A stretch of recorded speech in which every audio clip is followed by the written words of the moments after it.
네, 안녕하세요. 이완재입니다. 권성동 국민의힘 대표가 이런 이야기를 했네요. 그 목욕탕에 가면 국회 지하에 목욕탕이 있는데 목욕탕에 항상 텔레비전이 틀어져 있는데 거기 MBC가 틀어져 있어서 본인이 계속 연합뉴스 TV로 바꾼다고 얘기를 하셨는데, 일단 이런 얘기를 할 때 우리 프레임을 주의해야 되는데요. 모든 사람들이 다 목욕탕을 들었죠. 지금 MBC 연합뉴스 이걸 들은 게 아니고요. 아, 국회 지하에 목욕탕이 있어? 네, 있습니다. 국회의원 전용 목욕탕이 있습니다. 국회의원 아니 못 들어가냐고요? 여기에 대해서 민주주의 시대에 뭐 이런 특권이 있냐 막 비판하니까 장관도 들어가게 해줬어요. 근데 국회의원 장관만 들어갈 수 있는 공짜 목욕탕이 있고, 뭐라고 막 그러니까 보좌관용 목욕탕을 만들었는데, 보좌관용 목욕탕은 탕이 없대요. 샤워기만 있대요. 자, 자기도 모르는 사이에 이렇게 본인이 특권을 누리고 있다는 사실조차 깨닫지 못한 채 막 내뱉고 있는 이 집권 여당의 대표, 이런 분들이 계세요.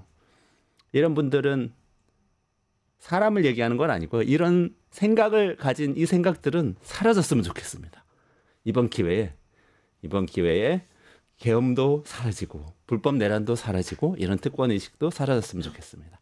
오늘 뉴스토마토에서 또 끝장 뉴스, 이 윤영중 랩 2050 대표 그리고 박영식 시사 에디터 모시고 오늘의 뜨거운 뉴스들 살펴볼 텐데요. 살펴보면서 정말 우리 정치가 정말 근본적으로 바뀌어야 이런 일도 사라지고 조금 더 정말 민주화된 세상에서 살 수 있지 않을까, 이런 생각을 하면서 진행을 한번 해보겠습니다. 박영식 시사 에디터 그리고 윤영중 랩 2050 대표 모시겠습니다. 안녕하세요. 어서 오세요. 네, 안녕하세요. 반갑습니다. 제가 과거에 그 보좌관 출신들이나 오랜 기간 취재하신 기자분들 얘기 들어보면 그 엘리베이터 문제도 있었다고 하잖아요. 엘리베이터. 의원들만 엘리베이터 따로 타고 다녀가지고.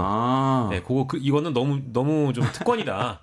왜 의원들만 엘리베이터 전용으로 타게 하느냐. 이제 이런 건 없애자 해가지고 그건 없어진 상황인데 목욕탕 얘기가 또 나오니까 결국 아까 이제 교수님이 궁금해하시는 그런 대목들이 대중들의 관심을 끌고 뭐 커뮤니티 상에 이미 다 나와 있더군요. 뭐 보좌관들 샤워 시설이라고 부르던데요. 샤워 시설이요? 그러니까 탕이 없는 뭐 그 정도까지는 특혜를 준다고 하는데 뭐 이발소 있고 뭐 있고 다 있지 않습니까? 국회 뭐 알아보시는 대로. 근데 이런 게 요즘 우리 시대 맞는지는 잘 모르겠어요. 그러니까 저는 이런 생각도 들었어요. 그런 자기들끼리 사용하는 탕에 들어가 있으면은 그게 특권이라는 사실도 모르고 공짜로 그냥 즐기는 거잖아요. 그 텔레비전, 그 세금으로 산 텔레비전인데 거기 뭐가 틀어져 있는지 바꾸는 게 자기 원리라고 생각하고 이제 하는 거 아니에요? 그 국민의 사실 세금으로 낸 거니까 국민 생각대로 틀어줘야 될 것 같은데. 근데 이 탄핵도 비슷한 거야. 탄핵 계엄 이것도 그 안에 갇혀가지고 그 생각만 하고 있으면은 그냥 그게 자기 당연한 것처럼, 그 세계 안에서는 그게 진실인 것처럼 믿게 되는 거예요. 중국 개입설, 뭐 부정선거론 이런 거. 탄핵 반대 탕에 갇혀 안에서. 탄핵 반대 탕. 탄핵 반대 탕. 네. 그리고 갑자기 생각난 게 그 요즘에는 그런지 모르겠어요. 이건 이제 국방부에서 설명해 주셔야 되는데, 왜 예전에 계룡대 그 6본 이런데 목욕탕 가면은 그 자리까지 지정돼 있다고 하지 않습니까? 그러니까 이제 3스타가 때미는 자리가 있고. 그러니까 좀 더 가까운 쪽에 있고, 뭐 탕과 가까운 쪽에 있고, 저 먼 쪽에는 뭐 2스타, 1스타 다 자리가 지정돼 있었다라고. 그럼 심지어 뭐 때타올이나 뭐 바가지나 이런 것들도 다 장군님 전용으로 됐던 시절이 있었다는데, 지금 국회는 그 정도의 수준은 아니니까 이걸 다행이라고 해야 될지 모르겠지만 안 좋은 기억이 갑자기 떠올랐어요. 또 있습니까? 네. 안 그래도 그 진행자께서 국회의원만 쓰는 목욕탕이 있다고 할 때는 굉장히 놀랍기만 했는데 갑자기 군대 기억을 소환시켜 주시더라고요. 제가 입대할 때까지만 해도 저희 부대에 목욕탕이 있었습니다. 그냥 샤워실이 아니라 목욕탕이 있었고, 장교, 병사 똑같이 쓸 수 있는 목욕탕이 있었습니다. 근데 어느 날 부대장이 장군이 그 목욕탕에 왔는데 내가 어떻게 장병들이랑 같이 목욕을 하냐 해가지고 그날로 바로 장군과 장교 전용 목욕탕이 새로 생겼습니다. 아직도 바꿔야 될. 공사를 한참 하고요. 갑자기 안 좋은 기억이 떠올랐네요. 진짜 우리 사회 바뀌어야 될 이런 부분들이 아직도 많은데, 그럼에도 불구하고 이런 계급사회, 특권의식 이런 것들을 확인시켜준 게 또 이번에 대검에서 우리는 한 사람을 위한 항고 포기한 거다. 한 사람을 위한 그 구속기간 지정 이런 거다. 이런 얘기를 해서 그것도 두 번째 다뤄볼 테니까 오늘 끝까지 좀 시청해 주시고요. 먼저 오늘 끝장내실 첫 번째 이슈 박영식 에디터님이 좀 정리해 주시죠. 오늘 첫 번째 끝장낼 이슈는 바로 윤석열 피청구인에 대한 헌법재판소 선고, 이번 주냐 다음 주냐 이렇게 가져왔는데, 오늘 이 시점에는 지금 14일 금요일 얘기가 사실 가장 많이 나오는 것 같기도 하고요. 매체마다 전망들 그리고 이 정치 비평가들이나 여의도 이 분위기도 14일로 이제 거론하신 분들이 대다수가 많은 것 같아요. 저도 오늘 전화를 많이 돌려보니까 대부분 다 14일에 언급을 하는 것 같은데 그중에 일부가 이제 다음 주 17일, 18일 정도 언급하시는 분들이 일부 있는 것 같고요. 그래서 요거는 또 어제 저희가 얘기했던 거에 동호반복이 될 수도 있겠습니다만 과연 내일 오전쯤에 헌법재판소가 기일 통지를 금요일로 하느냐 기습적으로 내일 하느냐 하루 전에 하느냐 이 대목까지 일단 지켜봐야 될 것 같고요. 어제는 오늘 오전 10시에 긴장하자 뭐 이런 얘기했는데 맞습니다. 이제 그렇게 될 가능성이 좀 있다라고 지금 이야기가 나오고 있는 그런 상황이어서 아무튼 이제 요거에 대한 논의를 저희가 오늘 첫 번째 이슈로 잡아왔습니다. 그 보통 한 2, 3일 전에는 그래도 선고일 지정했다 이런 관례가 있다고 하는데 네. 지금 말씀하신 대로 하루 전에라도 할 수 있다 이런 얘기잖아요. 그렇죠. 이제 원래는 공보관이 나와가지고 며칠 있다가 기일을 우리가 이 해당 날짜로 기일을 정했다라고 이제 그 배경을 밝히거나 직접 나와서 발표를 하곤 했는데 헌재가 지난주에 공지한 바에 따르면 중요 사건 선고 기일은 당사자의 절차 보정 및 언론사 형평성을 고려하여 당사자 기일지 및 수신 확인이 이루어진 후 기자단 전체에 공지됩니다. 즉 당사자라고 한다면 피청구인과 국회 측에 통보를 하고 그것을 확인했는지를 여부를 헌재 쪽에서 받아들이고 그런 다음에 기자단에 공지를 하는 방법으로 간다고 하니 공보관이 직접 나오진 않고요. 일단은 기일 통지를 양쪽에 한 다음에 확인을 했다고 한다면 그 다음에 기자단에 공지되는 일정으로 갈 것 같습니다. 그렇군요. 자유몬수님, 기분 좋은 날님, 힐링베이비님, 랑똥개모치님 감사합니다. 자유몬수님이 오이 2개 값 보내주셨어요. 어떻게 보세요, 윤 대표님? 지금 원래는 이번 주 중으로 선고할 것으로 많은 분들이 예상하고 있었잖아요. 예전에 이제 박근혜 대통령 때를 비춰봐도 이번 주까지가 지나면 2월 25일에 변론 종결을 했기 때문에 이번 주 금요일이 14일이지 않습니까?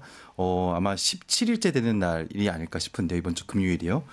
그렇다면 이번 주 금요일에 하지 않을까 싶었는데 이창수 서울중앙지검장과 최재 감사원장에 대한 탄핵 심판을 내일 하겠다는 거 아닙니까? 또 이틀 연속으로 하는 게 또 굉장히 이례적이라 다음 주로 넘어갈 가능성들을 많이 보고 계시는데요. 네. 저는 그래도 이번 주 금요일에 할 것 같습니다. 할 것 같다. 할 것 같습니다. 네. 제가 왜 이렇게 생각하냐면은 약간의 예측 불확성을 좀 주려는 게 아닐까. 예, 그런 생각도 좀 들고요. 그리고 뭐 다음 주로 넘어가게 되면 이번 주말이 너무 괴롭습니다. 네. 괴로운 거죠. 네. 많은 사람, 헌법재판관분들도 그 점을 충분히 고심하시지 않을까 싶습니다. 알겠습니다. 두 분 희망과 전망 두 가지 다 얘기해 주셨는데 여기서 또 최고의 전문가를 전화로 연결해서 이분 너무 바쁘셔가지고 스튜디오로 못 모셨는데 그래도 시간 내주셨어요. 노희범 변호사 전 헌법재판소 연구관님이죠. 네, 전화로 연결돼 계실 거예요. 전화 연결돼 계시죠? 노희범 변호사님. 안녕하세요. 네, 안녕하세요. 네. 네네. 아유, 감사합니다. 오늘 바쁘실 텐데, 저희 지금 윤석열 대통령의 탄핵 심판 기일 지정에 대해서 이야기 나누고 있었습니다. 지금 다들 14일에 그래도 할 수 있는 거 아니냐, 이런 패널들, 의견이 있긴 있었는데, 변호사님은 어떻게 보세요? 어차피 재판소에서 재판관들께서 결정할 문제이긴 합니다만, 많은 언론들이 3월 둘째 주 14일 정도는 선고될 것이라고 이제 봤고요.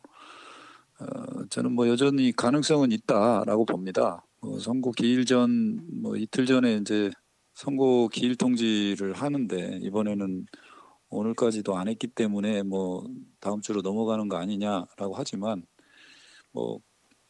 선고 기일 통지는 그냥 관례일 뿐이지 얼마든지 하루 전에도 기일 통지 가능성은 있는 거니까 재판소의 의지에 따라서는 충분히 선고될 가능성이 있고 무엇보다도 지금 국론이 분열되어 있는 상황에서 헌재의 대통령 탄핵 사건에 대한 선고는 신속하게 이루어져야 된다라는 그런 생각을 갖고 있습니다. 그 연구관으로 재직도 하셨으니까요. 헌법재판관들이 평의하면서 이런 기일 정하고 할 때 이런 이 사회 상황, 정치 상황 같은 것도 고려를 하면서 논의를 합니까?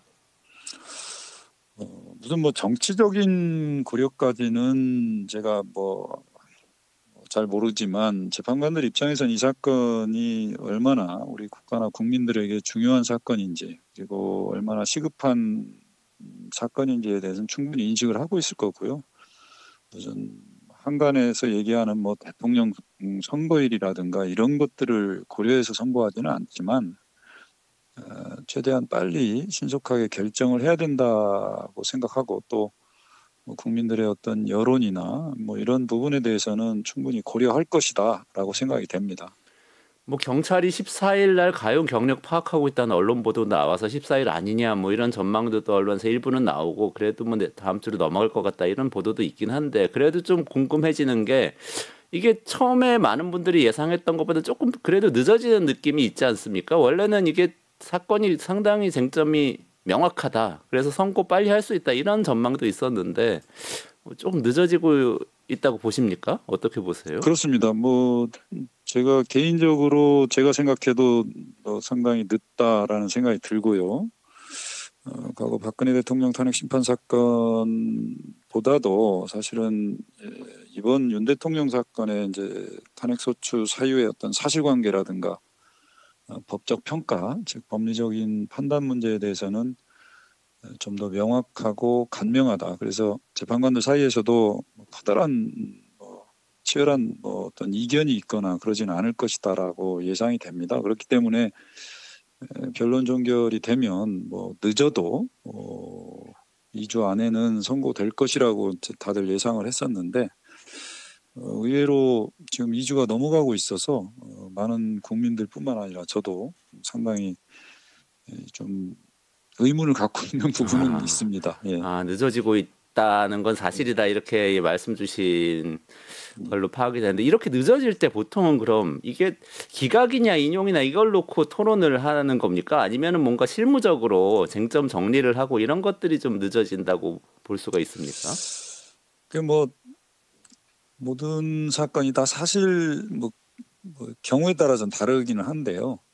제가 보기에는 변론이 종결된 지가 2주가 지났기 때문에 재판관들 사이에서 뭐 사실관계 확정이나 위법 여부에 대한 판단은 이미 다 끝났다라고 봅니다. 그래서 사실상 최종적인 판결은 이루어졌다. 다만 이제 결정문을 이제 역사적인 사건이고 중대한 사건이기 때문에 재판관들의 어떤 결정 이유를 작성하는 데 있어서 다소간의 이견이 있을 수 있다. 뭐 예컨대 재판관 사이에서는 좀 강력하게 톤을 업 시켜서 이제 작성할 수도 있고 아니면 톤을 좀 다운해서 작성을 하기를 원하는 재판관도 있을 수 있거든요. 이제 뭐 합일점을 찾지 못하면 이제 보충 의견이나 개별 의견을 이제 제시할 수 있는데 제가 보기에는 지금 결정 이유를 좀 다듬는 과정에서 좀 시간이 더 의외로 더 걸린 것이 아닌가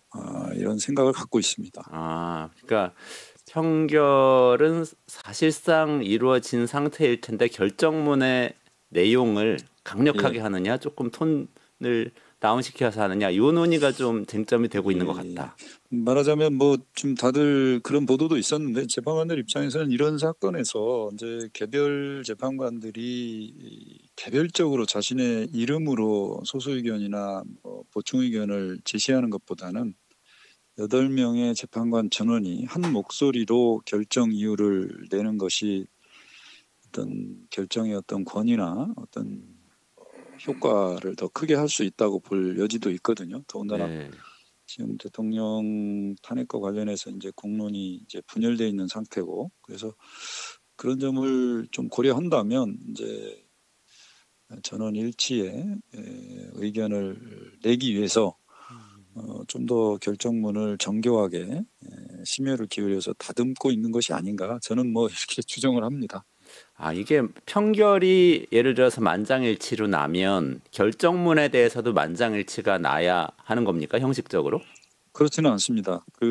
과거 노무현 대통령 때는 헌법재판소법이 개별 재판관이 자신의 의견을 제시할 수 있는지 여부가 명확하게 규정이 되어 있지 않았었습니다. 그래서 당시 노무현 대통령 탄핵 사건 때 재판관들 내부에서 소수 의견을 표시할 수 있는지 없는지에 대해서 논란이 좀 있었습니다. 그래서 그 이후에 탄핵 심판 사건에 있어서도 재판관들은 자신의 의견을 표시할 수 있다라고 헌법재판소법에 명시가 되어 있습니다. 그렇기 때문에 다수 의견과 다른 의견을 갖고 있거나 소수 의견이나 반대 의견을 갖고 있는 재판관은 법적으로 자신의 의견을 개별적으로 표시할 권리가 있습니다. 그렇기 때문에 다른 재판관들의 어떤 설득에 의해서 본인이 이제 의견을 같이 하지 않는 범위 내에서는 개별적으로 소수 의견을 충분히 낼 수 있다라고 봅니다. 그래서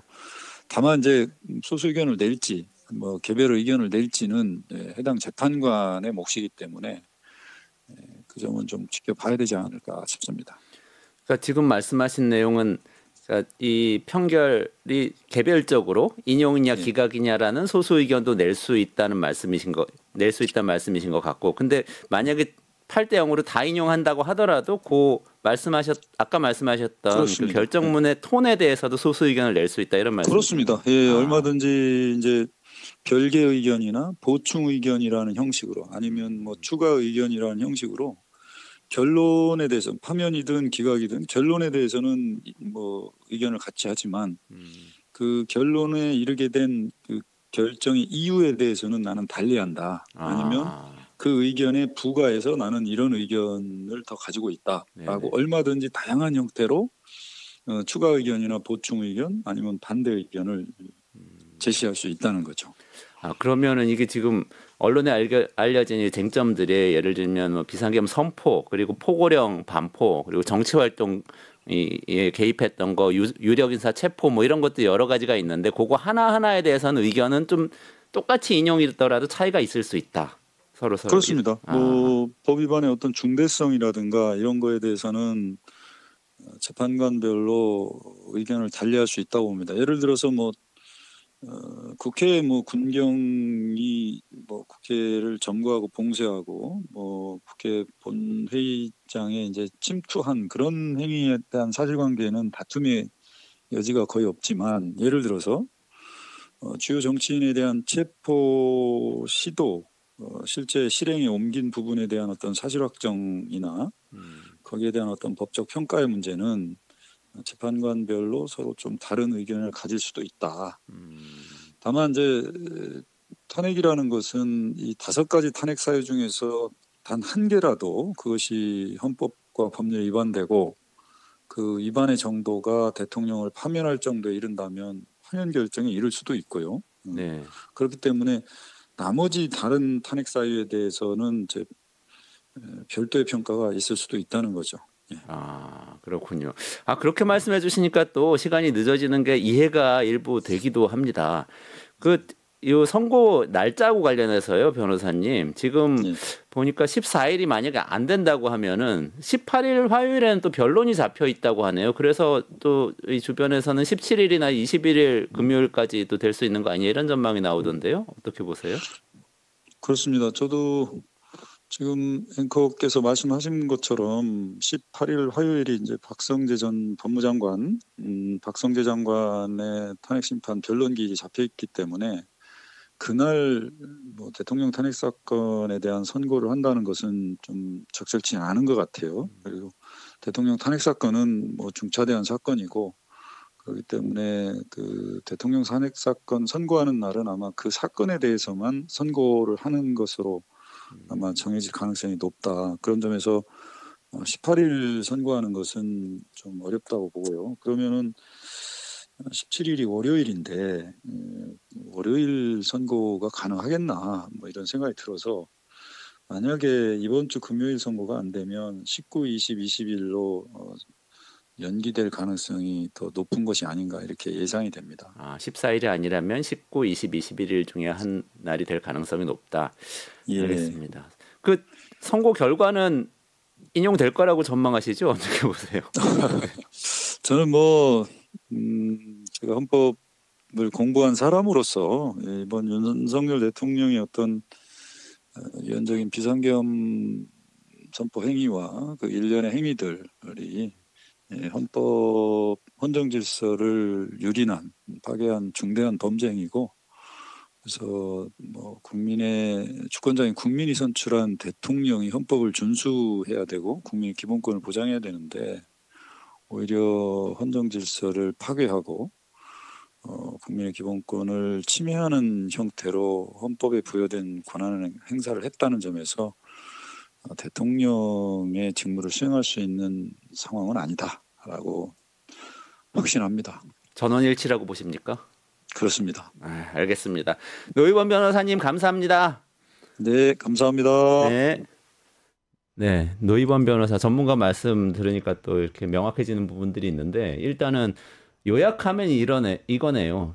생각보다 이 선고가 늦어지고 있는 건 사실인데 이게 인용이나 기각이냐를 다투고 있는 것은 아니고 결정문의 내용과 5가지 쟁점 있잖아요. 쟁점에 대한 각각에 대한 판단에 대해서 아마도 이견이 있을 가능성이 높고 중차대한 심판이기 때문에 그걸 다 맞춰서 이 편결의 결정문까지도 다 전원일치로 소수 의견 없이 내려고 하느라고 이렇게 오래 걸리는 거 아니겠냐 이런 의견이셨어요. 네, 뭐 너무 마음이 좀 편해지는 최근에 들었던 인터뷰 중에 좀 신경 안정제를 맞은 그런 느낌이었습니다. 굉장히 좀 목소리도 좀 노희범 변호사가 차분하시고 연구관 출신이셔가지고 또 이제 이 헌법과 관련된 지식은 워낙에 이제 충만하시다 보니까 뭐 저희 인터뷰뿐만 아니라 사실 오늘 오전이었나요? 어제 밤이었나 나왔던 인터뷰로 제가 기억하는데 유튜브에서 봤던 것도 대다수 이제 국민들이 좀 안심하실 만한 말씀들을 많이 해주셔서 다행이죠. 뭐. 그 JTBC 나오지 않았어요? 그러셨던 것 같아요. 어제 JTBC 나오셨어요. 네네네. 그래서 아주 차분하게 잘 말씀해 주시더라고요. 예.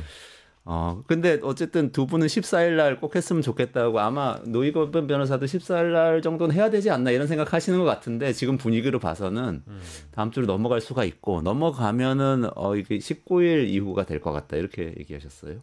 기존에 아마 방식을 고려를 하면 2, 3일 전에 보통 그렇게 해왔으니까 내일 오전에 또 기일 통지를 하자마자 금요일 오전에 발표한다는 것은 앞서 저희가 말씀드린 것처럼 목요일 탄핵 심판 선고를 2건이나 하고 총 사람으로 따지면 4명과 관련된 거를 하고 또 그 다음에 대통령 거를 한다라는 게 뭔가 이례적인 일이다 보니까 아마 노희범 변호사께서도 그렇게 말씀을 하신 것 같은데 근데 우주의 기운이라는 게 약간 다들 이렇게 빨리 좀 14일에 선고가 났으면 좋겠으니까 별 얘기가 좀 다 나오는데요. 사실은 그 항공교통본부에서 13일부터 13일 그러니까 내일입니다. 내일 자정부터 정확하게 3월 31일까지 헌재 주변을 드론 비행 금지 구역으로 설정을 했다 그래요. 기간 전체를 보면은 3월 말까지니까 선고가 난다라고 하면은 뭐 그 안에 선고가 나겠지 싶어가지고 일단 비행 금지 구역 설정했잖아요. 근데 그 시기 자체가 또 13일이다 보니까 왜 이게 13일이야? 14일에 하는 거 아니야? 이렇게 생각하시는 분이 한 분 계시고 자 그리고 두 번째는 비행 금지하고 어떻게 지금 왜냐하면 비행 금지 구역이 설정됐다라는 이유는 이제 언론사들의 취재나 이런 것들에 대한 어떤 제약을 좀 둔다라는 것이고 드론으로 이제 요즘에 또 항공 촬영 많이 하잖아요. 그게 하나가 있고 그리고 두 번째로는 이제 그 위에 뭐 예를 들어서 뭐 비행기가 왔다 갔다 하거나 뭐 헬기가 왔다 갔다 하거나 이런 것들도 다 원래는 허락이 필요한 부분이잖아요. 이런 것들에 대한 제약을 좀 뒀다라는 것 같고요. 또 집회가 또 다수 열릴 가능성이 매우 높기 때문에 어떤 소음과 혼란을 좀 대비한 이런 거라고 저는 생각을 하고 있고 여기에 또 경찰이요. 그 윤석열 대통령 이 심판 기일이 혹시나 또 14일이 될지 몰라서 그런지 모르겠는데 이것도 자꾸 우주의 기운입니다. 경기남부경찰청이 선고 기일로 유력하게 거론되던 오는 14일에 가용 경력이 얼마나 되느냐 그걸 파악을 시켰다는 거예요. 지금 다들 너무 예민해가지고. 그러니까 서울 쪽에 이제 인력을 얼마나 경기남부경찰청 쪽에서 지원이 가능한지를 14일을 두고 파악을 했다라고 하니까 아까 이제 드론 비행 금지 구역 설정과 더불어서 경찰의 기동대 현황 점검 요거까지 파악되니까 이제 많은 분들이 이건 결국엔 진짜 14일에 하는가 보다 라는 그 기운이 모아지다 보니까 대부분 다 이제 그런 믿음 그리고 바람 희망을 갖게 되는 거겠죠. 요 보도가 이제 머니투데이에서 나온 단독 보도인데요. 보도 내용을 보면 상당히 구체적입니다. 네, 일선 지시가 공문 없이 전화로 그 가용 경력이 얼마나 되는지를 파악했다고 하고요. 또 그 전날인 13일이 당직 인원까지 확인해서 보고하도록 했다고 합니다. 또 이제 배경을 좀 설명드리면 경기 남부 경찰청은 서울에서 큰 집회가 열릴 때마다 상시적으로 기동대를 이제 지원하는 그런 경찰청이라고 합니다. 그래서 이 경찰청은 아마도 헌재 선고가 있는 날에는 반드시 동원될 예정일 텐데요. 저는 어차피 이날은 굉장히 중요한 날이고요. 또 우리가 박근혜 전 대통령의 탄핵 결정일에 좀 교훈을 좀 얻어야 되잖아요. 그때 2017년 3월 10일이었는데요. 그날 안타깝게도 네 분이 돌아가셨습니다. 그리고 다수의 이제 부상자가 발생했는데요. 예, 부상자 중에 또 상당수는 시위하신 분들이 있었지만 또 의무경찰 의경들도 상당히 많이 다쳤거든요. 그래서 되도록이면은 철저하게 준비하고 여러 정부기관 간에도 잘 공조를 하면서 날짜를 잘 정했으면 좋겠습니다. 예. 헌법재판소 누구 담당자가 경찰에 전화해가지고 혹시 14일 날 할 수도 있으니까 뭐 준비할 거 있으면 준비해 주세요 이런 얘기 한 거였으면 좋겠네요. 근데 경찰이 그냥 알아서 언론에 많이 나오니까 준비시켜야겠다 그럴 수도 있긴 있죠. 그리고 아까 이제 말씀하셨던 그 드론 비행 금지는 드론이 그 개인도 많이 활용을 하잖아요. 네. 근데 그거 하다가 떨어지는 경우가 또 있답니다. 떨어지면 자칫 잘못하면 위에서 하늘 저 상공에서 높이에서 떨어지는 거니까 그게 이제 인명 피해나 부상, 뭐 사망 이런 것들도 실제 일어날 수 있는 가능성에 대비해서 이제 모든 것들을 다 감안해서 내린 거라고 하니까 결국에는 13일부터 31일까지니까 그러면 그 안에 되는 거예요. 그 안에 된다. 그러니까 군중이 모여 있는데 예를 들어서 그럼 유튜버 분들이 막 드론 띄워가지고 카메라 촬영 시도하고 이럴 수도 있고 그렇죠. 그런 거는 금지하겠다 이런 거일 수 있겠네요. 그리고 사실은 위험하니까. 이렇게까지 뭐 넘겨짚고 싶지는 않은데 헌재를 대상으로 한 위협 내지는 테러 공격도 드론을 활용하면 얼마든지 가능하다라는 이론이 있잖아요. 그러니까 즉 요즘에 이제 현대전이기 때문에 실제 총 들고 빵야빵야 하는 전쟁을 안 한다고 하지 않습니까? 그러니까 이제 뭐 우크라이나 러시아 전쟁도 보면 다 드론전인데 그러니까 혹시나 누가 악심을 품고 헌재에게 드론을 대상으로 공격했을 시 이제 그런 것들도 다 사전에 차단을 해야 되니까 이제 그런 차원에서 어쨌든 금지 구역을 설정했다라고 합니다. 아이고 굉장히 많은 분들이 또 댓글창에서 우리 얘기하는 동안에 오이를 많이 보내주셔서 오히려 가득 찼습니다. 윤영종 대표님 응원하고 박영식의 대표님 응원하는 이야기 굉장히 많네요. 감사합니다. 네. 국민의힘은 윤석열 탄핵 심판 각하해달라 이렇게 요청을 했어요. 이야기도 좀 정리해 주시죠. 예, 일단은 각하라는 거는 기각과 다르게 아예 이 재판 자체를 취소해달라라는 요구 사항입니다. 그래서 이거는 뭐 저는 사실은 큰 의미가 없는 행위라고 봅니다만은 기각하고 각하 다른 거 그렇죠. 예. 기각은 올라오면은 검토 후에 이제 판단을 하는 것이니까. 근데 각하의 경우에는 아예 다루지 않겠다는 얘기가 되는 거잖아요. 근데 나경원 의원 같은 경우에는 판사 출신임에도 불구하고 법치주의의 근본 가치를 지키자면서 이번 탄핵 심판과 관련돼서는 당연히 대한민국에 이제 혼란을 가져온다라고 생각을 하시는지 이 내란죄를 누락한 것에 대해서 여전히 적법하지 않다라고 이야기를 하면서 소추 동일성 없는 내란죄 철회를 불허하고 대통령 탄핵 심판을 각하해달라 이제 이렇게 요구를 했고요. 실제 이 각하와 관련된 요구를 하는 것은 나경원 의원만 한 게 아니고 국민의힘 의원들 다수입니다. 그러니까 친윤 의원들을 포함한 이제 주류 의원들 한 80명 정도가 탄원서를 넣은 거고요. 각하를 해달라라는 요구인데 이러다 보니까 이제 각하 논란이 오늘 사실 또 있었어요. 각하? 예, 이거 지금 윤영중 대표님께서 지금 웃으시는데 이철우 경북도지사가요. 윤석열 대통령에게 각하라는 호칭을 붙이자라고 주장을 하는 논란이 벌어졌습니다. 이제 게시물에다가 윤석열 대통령 각하 부르기 운동하자. 지금은 엄중한 시기이므로 탄핵이 각하되도록 뜻은 달라도 의미 같은 윤 대통령 각하라고 부르는 운동을 벌이자. 이제 이 얘기를 썼거든요. 근데 너무 권위주의적 시대에나 쓸만한 그런 호칭이고 김영삼 전 대통령 때 없앤 표현입니다. 근데 그렇죠. 이거를 경북도지사가 얘기를 해버리니까 논란이 빗발치자 빛의 속도로 삭제를 해버렸거든요. 삭제했어요? 삭제도 했습니다. 그러니까 이제 또 오늘 각하라는 의미가 어디에서는 이제 법정 용어의 각하를 이야기하는가 하면 다른 분은 이제 고중의적인 표현을 쓰면서도 대통령을 또 이렇게 띄워주는 이런 뭐 논란을 또 빚게 됐습니다. 아마 그 장면이 떠올라셨던 것 같아요. 저는 개몽되었습니다. 네. 그걸로 한번 스타가 됐으니까 나도 한번 스타가 되자. 변호사. 네. 그래서 윤석열 대통령 각하 이렇게 부르면서 한번 본인이 떠보려고 했지만 부끄러워서 빛의 속도로 삭제하지 않았나. 근데 그 단어 자체가요. 우리 옛날에 조선시대 때 우리 전하 이렇게 부르잖아요. 그 전상에 그렇죠. 왕이 있으니까 전 아래의 모든 백성이 다 신하, 그렇죠. 다 우린 아랫사람이란 뜻이 각하도 그런 뜻이잖아요. 각하도 각 상에 계신 분 아래 계신 있는 우리 모두 이렇게 딱 분리하는 그렇죠. 이거 완전히 왕정시대의 사고방식인 거예요. 사실. 그러니까 이제 뭐 전하 위에 또 폐하 이런 것도 있었잖아요. 그렇죠. 네. 폐하, 전하, 일단 각하 이러니까 이게 과연 이 단어를 쓰는 것이 맞는가에 대한 논의는 정확하게 저도 기억에는 87년 이후로 알고 있습니다만 네네. 근데 전두환 때도 각하를 했던 걸로 알고 제 기억의 영상 자료로 방송사 앵커가 인터뷰를 하면서도 전두환 당시 대통령에게 각하라고 불렀던 기억이 납니다. 공영방송 앵커가 그렇게 했던 걸로 기억이 나거든요. 이제 그건 이제 권위주의 시대의 산물이죠. 예.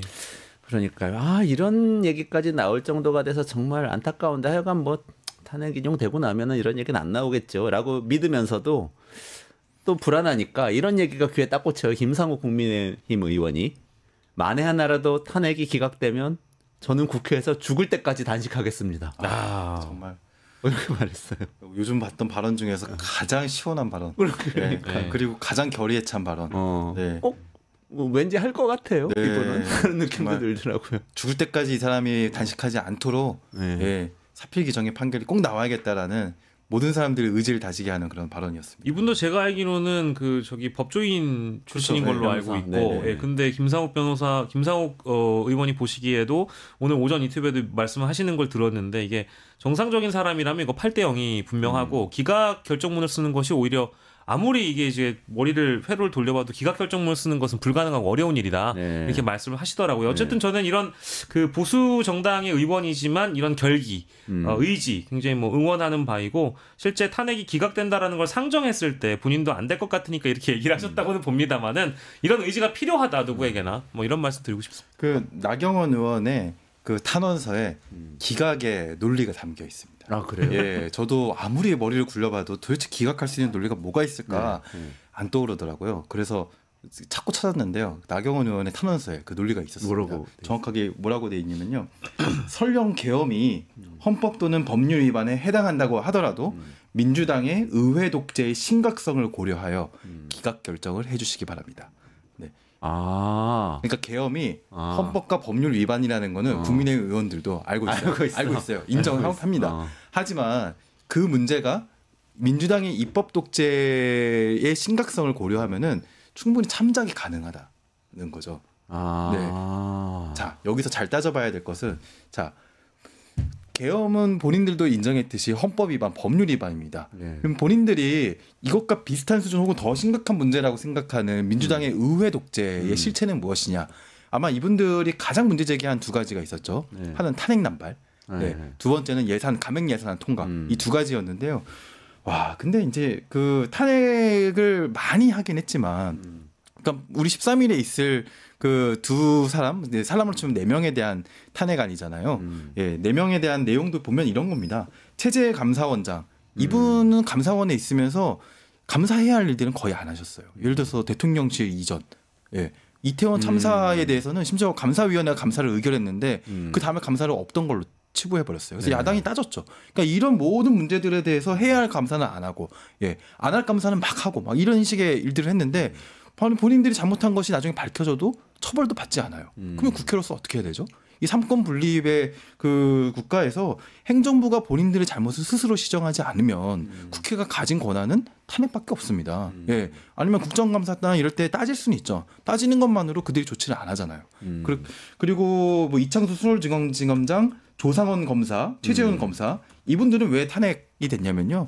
그 검찰 역사상 가장 치욕적인 사건으로 그 많은 분들이 얘기를 하는 도이치모터스 불기소 사건 때문에 야당이 탄핵을 한 겁니다.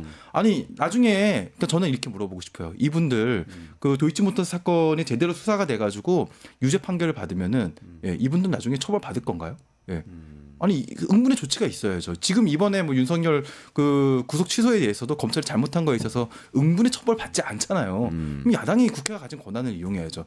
국회가 가진 권한을 합법적으로 이용한 것입니다. 합법적으로 이용한 것을 어찌 보면은 헌법과 법률 위반한 것과 등치시켜가지고 합법적인 권한 행사와 불법적인 계엄을 등치시켜가지고 이거를 기각해달라고 요청한다는 게 말이 안 된다는 것이죠. 네. 법보다 더 중요한 게 있다는 그런 생각을 담고 있다. 탄원서에 보면 그런 이야기네요.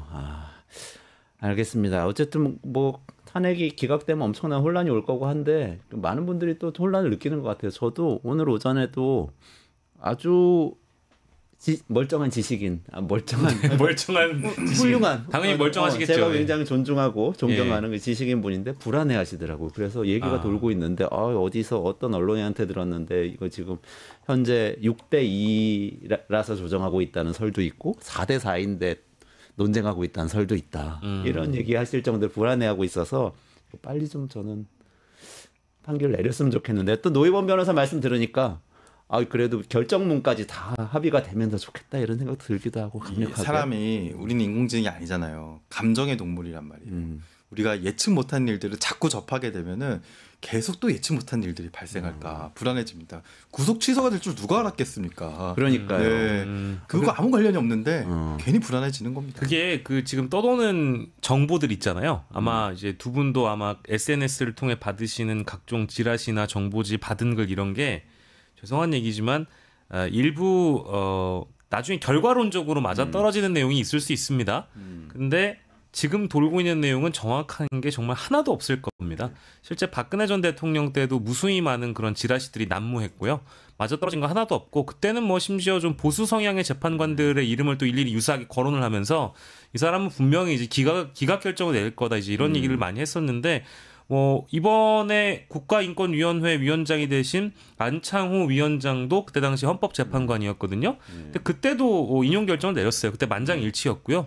지금도 뭐 정형식 이하 뭐 이제 국민의힘 내지는 대통령 추천 헌법재판관들의 이름이 거론은 됩니다만은 또 지라시에 이름이 담겨서 뭐 기각을 할 거다마다 이런 얘기를 하고 있는데 헌재 재판관들이 다 비밀 서약하고 도청 방지되는 공간에서 원탁회의 하면서 외부에는 전혀 알려질 수가 없는 상황에 놓여 있기 때문에 취재를 할래야 할 수가 없는 상황에서 기자들도 사실은 잘 모른다 그래요. 그래서 그냥 여러분들이 어디서 듣는 이런 정보들은 그냥 한 귀로 듣고 흘리시면 되겠습니다. 알겠습니다. 그런 와중에 이 불안한데 사실은 더 분노하게 하는 뉴스가 있었잖아요. 두 번째 뉴스 좀 소개해 주시죠. 두 번째 그 끝장 이슈는 검찰은 국민을 원숭이 취급하는가라는 주제입니다. 그 대검찰청이 어제 밤에 이제 전해진 소식인데 전국 이제 지검 지청 단위에 기존대로 구속 기간을 날짜로 적용해라라는 지시를 내린 겁니다. 그래서 이거는 뭐 작가님이 이제 원숭이라고 좀 순화하신 것 같은데 댓글이나 이런 걸 보면은 우리가 개 돼지만도 못하냐, 뭐 이제 이런 우리가 동물만도 못하냐, 우리를 바보로 하느냐, 우리를 무시하느냐, 진짜 막 대검을 어떻게 해보겠다, 막 이제 이런 어떤 공격적인 댓글들까지 지금 온라인상엔 난무하고 있는 상황이어서요. 한마디로 윤석열에게만 특혜를 준 검찰청의 선택이었다고 봐야 되겠죠. 그러니까 지금 이거는 글쎄 뭐 사안이 디테일하게 들어가면 복잡하지만 어쨌든 윤석열 씨 한 명에 대해서는 특혜를 주고 나머지 국민들은 기존의 관행대로 그냥 적용하겠다. 그러니까 이렇게 얘기하는 거잖아요. 시간으로 계산해가지고 구속기간을 산정한 것에 대해서는 윤석열에게만 적용이 되는 것. 그래서 나중에 대법 판결이 날 때까지는 종전대로 날로 계산을 하고 혹시나 법원에서 구속 취소가 내려지는 건에 대해서는 지검이나 지청 단위에서 니네들이 고민되면 우리에게 논의를 해주세요라고 이제 이렇게 공지를 내렸다고 보시면 되겠거든요. 근데 이걸 얘기할 때 검찰은 이게 대법원까지 판단을 받은 게 아니기 때문에 우리는 기존 관행대로 한다고 얘기했는데 대법원의 판단을 사실 받을 수 있었는데 안 한 거잖아요. 검찰이. 이게 제일 열받는 거예요. 엄청나게 결정적인 문제입니다. 그러니까 즉시항고 일반항고 둘 중에 하나라도 해야 어쨌든 대법원에 가서 최종적으로 이건 맞다 틀리다 나오는 거잖아요. 그렇죠. 이게 저는 사실 이 사건이 처음 발생했을 때부터 검찰이 정말 큰 잘못을 저질렀다. 사실 뭐 공수처, 그러니까 저는 이 사안에 있어서 공수처를 비판하는 사람들은 지능 부족이 아닌가라는 생각부터 들어요. 그러니까 공수처는 그 제도적인 허점이 굉장히 많습니다. 근데 이 문제는요, 공수처가 며칠 남기고 윤석열의 신병이 인계했고요. 그 뭐 인계를 하는 게 적절하냐 뭐 이런 논란이 있었지만 뭐 그거는 차치하고 중요한 쟁점이 아닙니다. 중요한 쟁점은 결국에는 구속 기간 내에 기소를 할 것인가, 아니면은 그동안의 관행에 비추어 봤을 때 날짜로 계산해서 조금 아슬아슬하게 할 것인가의 결정을 검찰이 하는 것이었는데요. 최대한 아슬아슬하게 기소를 하는 편을 택한 것입니다. 왜? 이미 뭐 김용현 공소장이나 모든 것이 준비되어 있었거든요. 그렇죠. 네. 네. 뭐 하루 전에 하는 거, 10시간 전에 하는 거 아무 문제가 없었습니다. 네. 근데 그 중요한 시간에 심우정 검찰총장은 뭐 갑자기 뭐 그 검사장 회의를 열어가지고 맞아요. 뭐 의견을 청취해야겠다느니 뭐 이상한 행동들을 했었고요. 그래서 그 문제를 그래도 검찰의 그 행동을 최대한 참작해서 우리가 생각을 해준다면은 이번 법원의 결정이 워낙 이례적이었으니까 즉시 항고를 하든가 일반 항고를 하든가 해가지고 상급심의 그런 결정을 받아봐야 되는 거 아닙니까? 근데 즉시 항고를 하면 이게 위헌 소지가 있다. 사실 저는 그 논리에도 동의하지 않거든요. 근데 그 논리에 뭐 동의한다고 치면 그러면 일반 항고라도 해야 될 거 아닙니까? 그렇죠. 네, 일반 항고조차 하지 않으면서 그 상급심의 결정을 받아볼 수 있는 권리를 행사를 하지 않았습니다. 이 어떤 변명으로도 검찰의 책임은 피할 수가 없는 것입니다. 검찰총장이 아까 우리 처음에 얘기했던 내란 목욕탕에 들어가 있는 거 아닐까요? 그래서 윤석열 씨를 구속하는 게 너무나 이게 떨리는 일인 거죠. 만약에 내란 목욕탕 안에 있으면 모든 사람들이 다 내란 공범처럼 생각하고 있는 상황이니까 너무 이상한 행동을 본인이 법에 있다고 해서 하는 게 맞나 이런 생각을 하게 된 거 아닌가. 그렇죠. 저는 물론 검찰을 의심할 만한 정황들이 너무 많았죠. 그동안 그 김성원 경호처 차장에 대한 구속영장을 신청하지 않은 것들 뭐 이런 것들도 있었는데요. 근데 저는 근본적으로 요 얘기를 하고 싶어요. 저는 이번 사건에서 사법 시스템에 굉장히 결정적인 문제를 발견을 했는데요. 법조인들은 이런 얘기 잘 안 하시더라고요. 그러니까 이 문제는요. 잘못은 검찰이 졌는데 책임은 검찰이 지지 않는 게 문제입니다. 네, 구속이 취소됐잖아요. 구속의 취소의 잘못은 검찰에 있는데 그렇죠. 네. 책임은 이상하게 국민이 져야 되는 상황이에요. 맞습니다. 그러니까 이렇게 예를 들어서 설명을 해볼게요. 예입니다. 예, 혹시 뭐라고 하실까봐 예입니다. 연쇄살인마가 있어요. 예, 연쇄살인마가 수사 과정과 재판 과정에서 전혀 개전의 정이 없어요. 나는 잘못이 없다. 내가 사람 좀 죽일 수도 있지. 구속시켜줘. 네.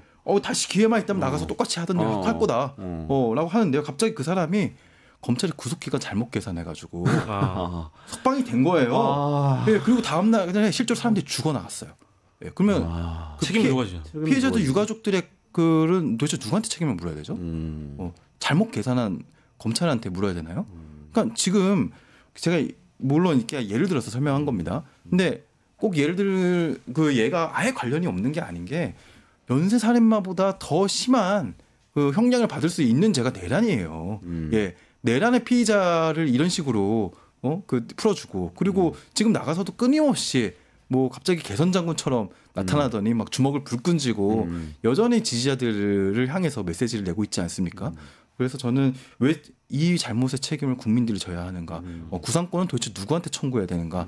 네, 검찰한테 분명히 책임을 물어야 될 것 같습니다. 이거 검찰과 윤석열 집단의 아무튼 좀 조직적인 사실상의 범죄 행위가 됐다고 보고요. 뭐 이걸 이제 4차 내란이라고 부르는 분들도 계신데 그런 표현을 제가 좀 비켜놓는다고 하더라도 오늘 이제 법사위가 있었는데 법원 행정처장이 출석을 했어요. 네. 여기서 뭐라고 했는지 소개해드리면 깔끔하게 정리될 것 같습니다.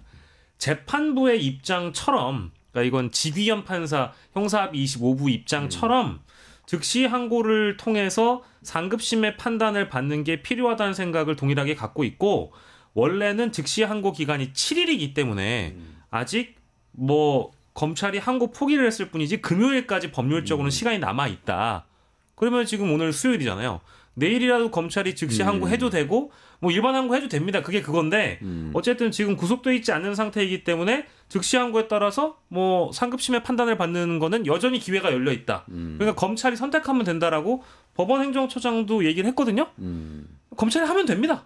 근데 안 하는 게 문제죠. 뭐.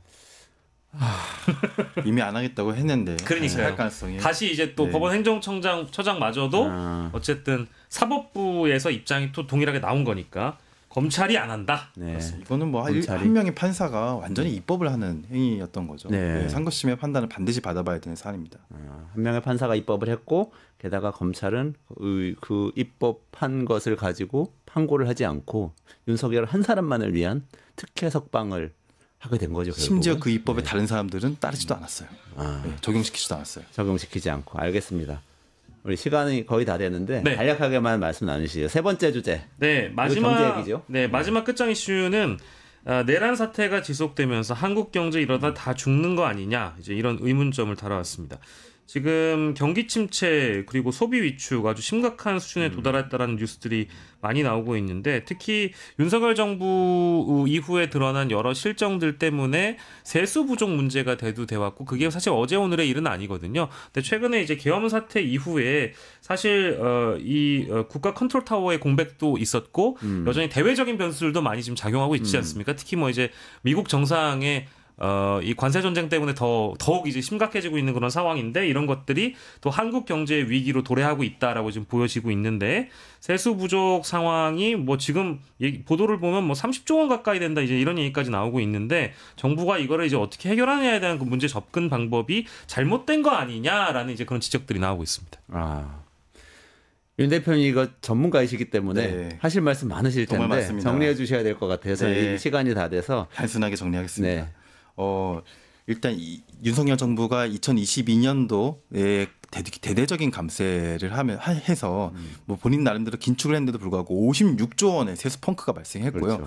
작년도에는 31조 원의 세수 펑크가 발생했습니다. 문제는 그렇게 발생한 세수 펑크를 거의 막무가내식으로 메꾸었거든요. 법적인 근거도 없이. 네. 첫 해에는 외국환 편형 기금을 마구 가져다 썼고요. 그리고 IMF 때 그 외환 네, 맞습니다. 네, 지금 환율 변동하잖아요. 그것도 네네네. 계엄 때문에 그렇게 된 것인데 와, 도대체 이 문제가 어디까지? 아무튼 외국환 편향기금 썼고. 외국환 편향기금 썼고요. 그리고 지자체 조달할 돈 안 주고요. 그리고 막 부용을 시켜가지고 네네. 뭐 법적인 문제가 될까봐 법기술자들이니까 법비들이나 다름없잖아요. 그래서 그 불용을 막 강요하지는 않았습니다. 하지만 사실상 불용을 강요하는 듯이 해가지고 지자체들이 돈 못 쓰게 했다는 얘기죠? 아니 정부도요. 지자체는 아예 돈을 안 줘버렸어요. 지자체 돈을 안 법적인 근거가 없는데 안 줘버렸어요. 예. 그런 말도 안 되는 짓들을 하지 않았고 예. 정부 부처도 불용 처리하도록 유도하고 맞습니다. 예, 한 요 세 가지 방법을 했는데요. 작년은 어떻게 했는가가 이 국회 기획재정위원회의 정성호 의원의 이제 그 자료조사와 또 경향신문의 보도로 밝혀진 겁니다. 저 더 충격적인데요. 와, 요즘 보니까 31조 원의 세수 결손을 메우기 위해서 기금과 특별하게 가용 자원을 17조 원 썼는데 외국환 편향기금 욕 많이 먹었잖아요. 또 이제 그 이번에는 또 환율 방어 때문에 거길 좀 많이 쓸 수가 없으니까 외국환 편향기금 4조 정도 썼고요. 산재보험에서 털어서 썼습니다. 우리가 산재보험료를 내잖아요. 네. 예, 4대 보험 중에 하나라 가지고 우리가 내는 그 보험료인데 산재보험에서 가져다 썼고요.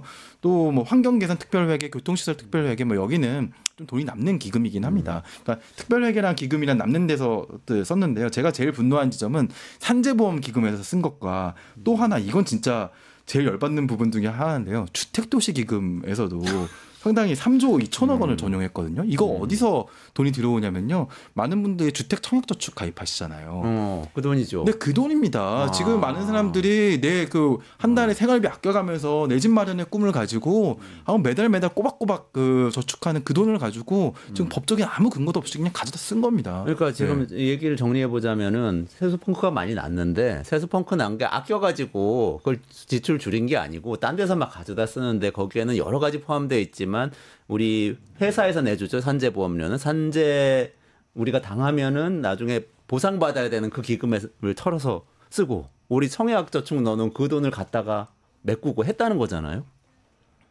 심각한 이거는 사실 헌법 위반, 국회법 위반 다 위반인데 문제는 해당 조항들이 다 처벌 조항이 없다는 그런 맹점들이 있거든요. 아니 근데 뭐 갖다 빼서 쓰는 거야 뭐 급하면 쓸 수 있다라고 뭐 배째를 할 수도 있는데 그러면 빼서 썼으면 채워 넣어야 될 거 아니에요. 네.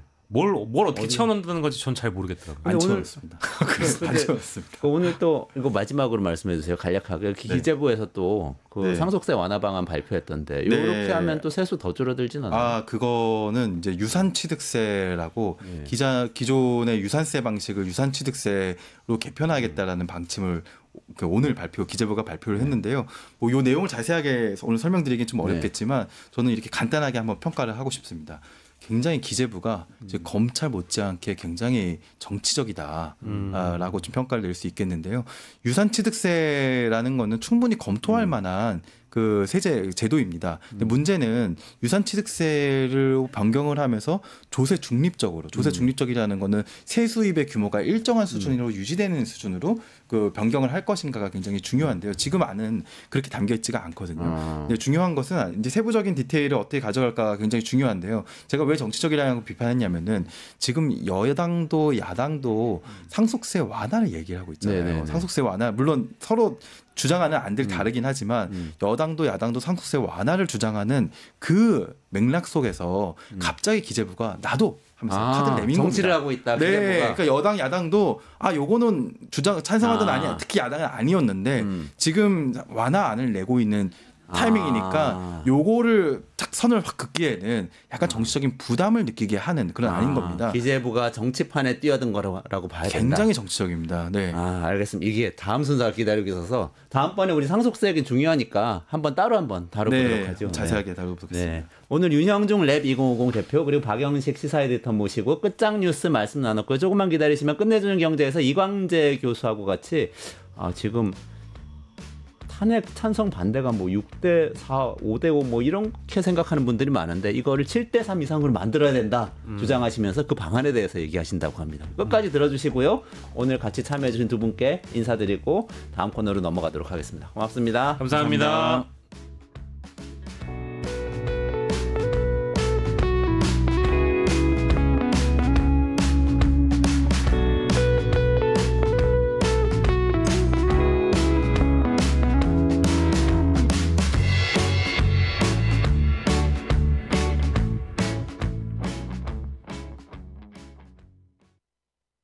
퀴즈쇼 증권 통파스. 퀴즈를 풀면 최대 100만 원 상당의 보상을 드려요. 탈락해도 걱정은 NO. 친구를 초대해도 코인을 드립니다. 친구는 3,000원, 나는 2,000원의 코인을 무제한으로 드려요. 자세한 내용은 QR코드를 스캔해보세요.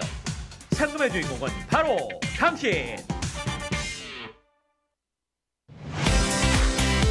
사용자 중심의 뉴스포털 플랫폼 뉴스통. 자신만의 가치와 색이 담긴 글을 작성하고 가치를 인정받으세요. 사용자 중심의 뉴스포털 플랫폼 뉴스통에서 뉴스북 뉴스라인의 필진이 되어보세요. 자유롭게 생각을 표현하세요.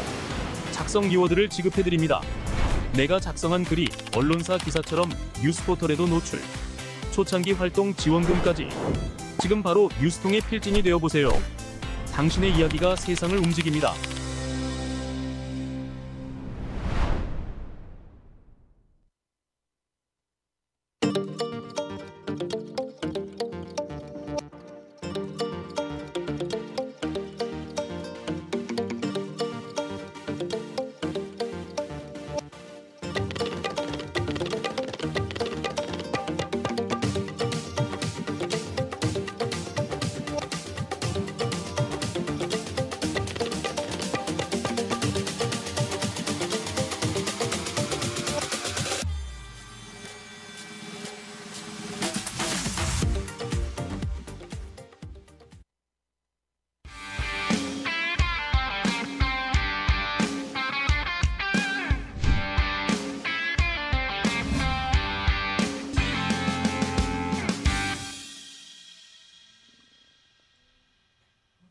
네, 깊이 있는 이야기만 하는 이원재 끝내주는 경제 3월 12일 수요일 라이브 시작하겠습니다. 오늘 끝내주는 인터뷰에서 이광재 명지대 석좌 교수 모시고 지금의 정국 어떻게 이해해야 되는지 그리고 트럼프 시대에 우리에게 몰려온 엄청난 파도 이걸 어떻게 극복해야 되는지 말씀 들어보도록 하겠습니다. 어서 오세요. 안녕하세요. 네.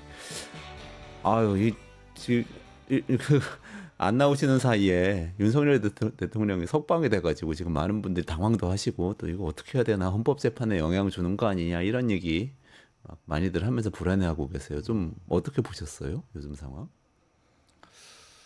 정말 그 뜻밖의 상황이죠. 윤석열 대통령이 석방되는 거 보면서 더군다나 그게 날짜 계산, 시간 계산 때문에 풀어준다는 거. 국민들이 어떻게 납득할지 모르겠어요. 이러다가는 혹시 국민들이 탄핵이 기각되는 것 아닐까. 그러면 다시 계엄이 일어나나? 이런 보수 농객의 조갑제는 그 농객이 하는 얘기를 들으면서 국민들은 한편으로 분노하고 한편으로는 걱정되고 한편으로는 앞날이 캄캄한 거죠. 경제가 더 나빠지겠구나. 이 상황을 빨리 종식시킬 필요가 있겠다 봅니다. 네, 윤석열 대통령은 또 석방돼서 관저로 들어가면서 90도로 절도 하고 손도 흔들고 상당히 밝은 모습으로 얘기하면서 메시지도 응원 보내주신 국민들 미래 세대 감사드린다 이렇게 얘기를 했는데 이거는 좀 분열을 부추기는 그런 얘기 아닌가요? 어떻게 보셨어요? 저는 뭐 당선자 퍼레이드도 아니고 저는 국민과 싸우는 대통령이 되겠다. 왜냐하면은 윤석열 대통령을 지지하는 국민도 있지만 사실 반대하는 국민도 많잖아요. 계엄이 잘못됐다고 생각하는 국민들이 70%가 넘잖아요. 그러면 미안하게 생각하고 또 본인은 나왔지만 안 풀려난 내란죄로 전부 검찰에 의해 가지고 구속돼 있는 그 사람들한테도 미안하잖아요. 그러니까 이 국민과 싸우겠다는 대통령, 국민의 70%의 계엄에 반대하는 국민들과 맞서겠다는 이런 태도를 국민들이 어떻게 받아들일까? 마음 아프고 슬프고 화나는 일이죠. 사과를 좀 제대로 했다면 어땠을까요? 오히려 사과를 했어야죠.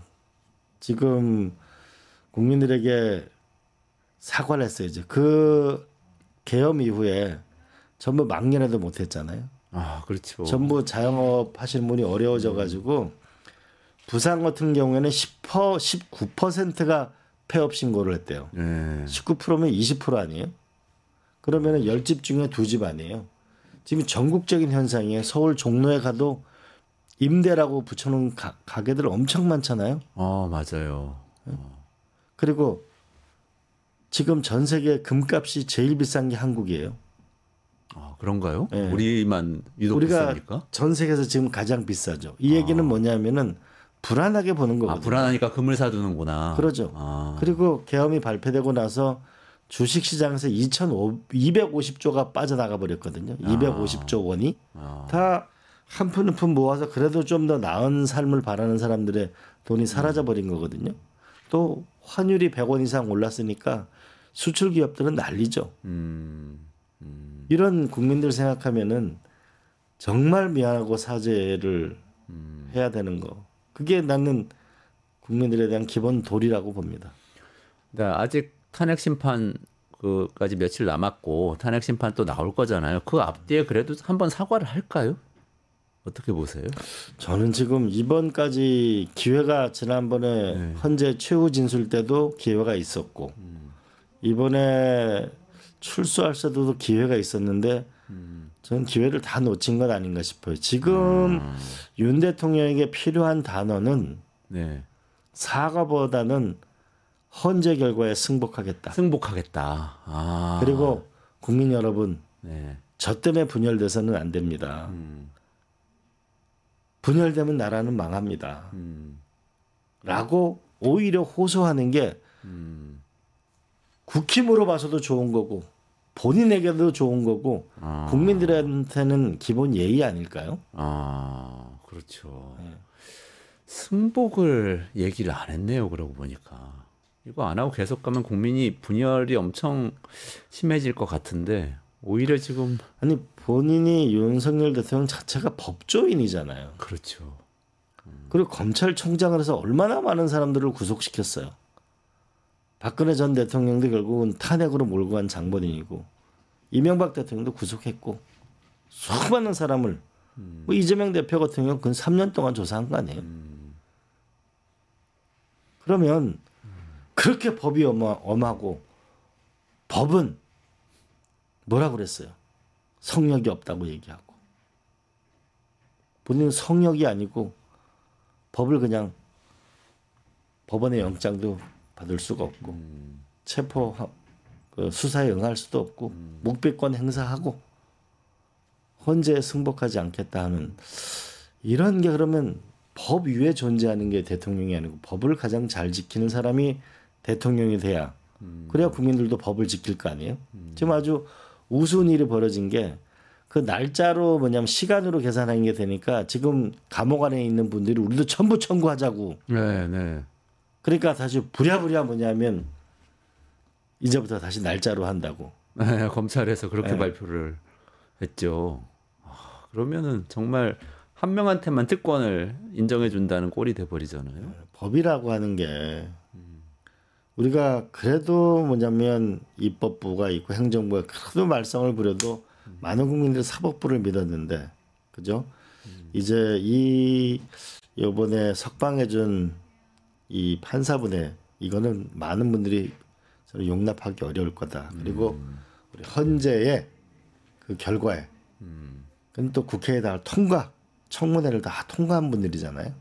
그럼 그 결과에 승복하겠다고 얘기하고 국민 여러분 결과에 승복하겠습니다. 그리고 나라가 더 분열되면 나라가 미래가 없습니다라고 얘기해야 된다고 저는 확실히 그렇게 생각합니다.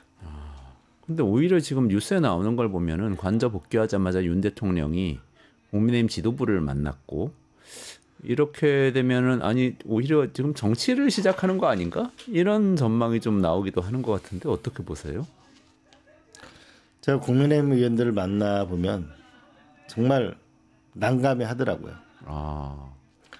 윤 대통령하고 왜냐하면 지난번에 윤 대통령이 자꾸 면회를 가고 뭐 이러니까 국민 여론이 나빠지잖아요. 왜냐하면 70% 국민의 상식적인 국민들은 계엄이 잘못됐다고 생각하고 60% 국민들은 탄핵해야 된다고 생각하거든요. 그런데 자꾸 오라고 하면 안 갈 수는 없고 가면 지지도는 떨어지고 그러다 보니까 국민의힘 의원들이 둘로 갈라져 버렸죠. 이제는 아예 탄핵을 해서는 안 된다는 쪽과 먼저 해놓은 말이 있잖아요. 한동훈 대표는 그렇죠. 반헌법적이라고. 반헌법적이다. 오세훈 시장 어떻게 해야 되지? 주 중간에 있는 국민의힘 의원들도 국민의힘 의원들에게 짐이 되고 있는 거죠 지금. 그리고 나라는 갈라지고 있는 거고. 사실 지금 정도면은 경제를 살리기 위해서 온 나라가 온 모든 노력을 집중해야 될 거라고 저는 봅니다. 지금 예산 집행이 되질 않고 있어요. 네. 지금 조기 집행을 해서 경제를 살려야 되는데 집행되지 않고 있어요. 추가 경정도 지금 추경도 안 만들어지고 있어요. 그런데 세금이 안 거쳐요. 경기가 안 좋아서 그런 거죠. 그렇죠. 경기가 안 좋아서 그런 거죠. 아마 올해 1% 대한민국 성장률을 기대하기 쉽지 않습니다. 그리고 적어도 회사라는 게 작년 연말 또는 1월 초에는 계획을 세워서 연말 1년 그렇죠. 사는 거잖아요. 네네. 그런데 상황이 이렇게 되니까 연내 계획을 세울 방법이 없고 환율이 지금 1,500원을 왔다 갔다 하면 이게 여기서 수출을 하는 기업이 뭐가 이익이 남겠어요. 그러면 비상 상황이라고 보고 이때 국가가 혼신의 힘을 다할 수 있도록 여의도 정치권이 다할 수 있도록 저는 윤 대통령이 이걸 놔줘야 되는 거죠. 그런데 자꾸 관저에서 부르고 정치를 하면은 경제는 더 어려워지고 나라는 점점 더 분열되겠죠. 그러니까 빨리 이게 정리가 되고 또 그 다음 정권이 들어서고 좀 안정이 돼야 경제도 살아날 수 있지 않겠습니까? 제일 중요한 거는 예측 가능성이잖아요. 네. 여기서 만약에 탄핵이 기각된다면은 아마 많은 국민들은 계엄 또 일어난다고 생각할걸요. 네, 그렇죠. 대혼란이죠. 그럼 아마 내전 이렇게 나올걸요. 그러게 되면 지난번에 그 계엄 몇 시간 만에 그 계엄 불법 계엄으로 인해서 250조 원이 사라져 버렸는데 이 돈이라는 거는 그만큼 은밀한 것이고 예측 가능해야 되는데 그게 무너지게 되는 것이죠. 그러니까 하루속히 저는 탄핵이 인용되는 것이 경제를 살리는데 첫 출발점이라고 해요. 그래야 정상적인 국가가 되는 거니까요. 정상적인 국가가 돼야 예측 가능한 나라가 되고 그래야 새로운 리더십이 나와야 앞으로 이 나라가 어디로 갈 건지를 알 수 있잖아요. 기분 좋은 날님 감사합니다. 이광재님 힘내시라고 댓글 주셨어요. 네. 근데 생각보다 이 탄핵 심판이 늦어지고 있어서 많은 분들이 걱정하고 계신데 또 이렇게 윤 대통령 석방되면은 이게 또 결과에 영향 주는 거 아닌가 이런 걱정도 되고요. 지금 어떻게 전망하세요? 불안한 마음이 있죠. 그러나 기본적으로 형사재판하고 헌법재판소는 반헌법적인 걸 다루는 것이니까 헌법재판소의 가장 큰 문제는 이번에 계엄을 보니까 국무회의 위원들의 설득 없이 했다는 점. 두 번째 가장 결정적으로는 국회를 쳐들어간 거죠. 그러니까 유리창을 깨고 군인들을 동원해서 그거는 어떠한 경우도 이거는 방어할 방법이 없습니다. 그리고 전 세계 방송에 다 그대로 나왔잖아요. 외신 언론들은 보시면 다 구테타라고 해놨잖아요. 그렇죠. 네, 네. 외신에 전 언론이 다 전 세계가 지켜봤는데 신이 구테타라고 썼죠. 기사도 써있죠. 네, 그러면 그러면 결국은 저는 헌재에서 인용될 것이다. 다만 그러면 8대 0으로 될 거냐? 8대 0으로 이래 되더라도 소수 의견을 왜냐하면 이런 데마저도 분열되면 안 되거든요. 소수 의견을 붙여서 할 것인가가 중요할 거라고 보는데 어쨌든 저는 자꾸 늦추는 것보다는 빠른 시일 내에 그 탄핵이 인용돼야 그래야 국민들도 이제 일상으로 돌아갈 수 있잖아요. 많은 국민들이 뉴스 보기도 싫어라고 하지만 궁금해서 또 보고 장사는 안 되고 지금 일선을 놓지 못하고 한 지금 3개월이 그냥 가는 거잖아요. 네. 어떤 병 우라병 때문에 병원 가는 분도 계시고 이때 빨리 인용되면 좋겠다. 그리고 아마 암만 늦어도 다음 주는 넘기지 않지 않겠는가. 네. 다음 주까지는 탄핵 인용이 되고 파면되고 정상화 될 것이다 이렇게 보시는 건데 그럼 조기 대선이 오는 거죠? 그렇게 되면 아무래도 이제 바로 대선은 시작되는 거죠. 지금 60일 이내에 그렇습니다. 선출을 하게 돼 있죠. 파면이 되면 그러면 조기 대선 오면 이제 어떤 역할을 하실 겁니까? 이광재 교수님은 뭐 정치권에서 삼선 의원도 하시고 강원도지사도 하시고 또 특히 노무현 대통령 당시에 국정상황실장 하시면서 국정을 하셨잖아요. 많은 분들이 또 궁금해하십니다. 어떤 역할을 하실지. 저는 역사 발전의 도구가 되려고 해요. 지금 굉장히 엄중한 시기이기 때문에 개인의 뭐를 얘기하는 것 자체가 맞지 않는 것 같아요. 처음에 노무현 국회의원이 저를 기용할 때 이렇게 말씀했어요. 한 4시간 정도 인터뷰 뒤에 저한테 나는 정치를 잘 모른다. 역사 발전의 도구로 써달라. 이런 말씀이 계시더라고요. 저는 그걸 마음에 새겼기 때문에 불리한 강원도지사 선거에도 나가고 또 분당이라는 데가 어려운 데잖아요. 강남이잖아요. 거기에도 도전하는 거거든요. 분당에 출마하셨었죠. 네. 그렇듯이 이번에도 저는 제가 필요한 것을 반드시 간다. 그런데 이번에는 반드시 이 탄핵을 일으킨 세력은 역사 속에서 단죄돼야 된다.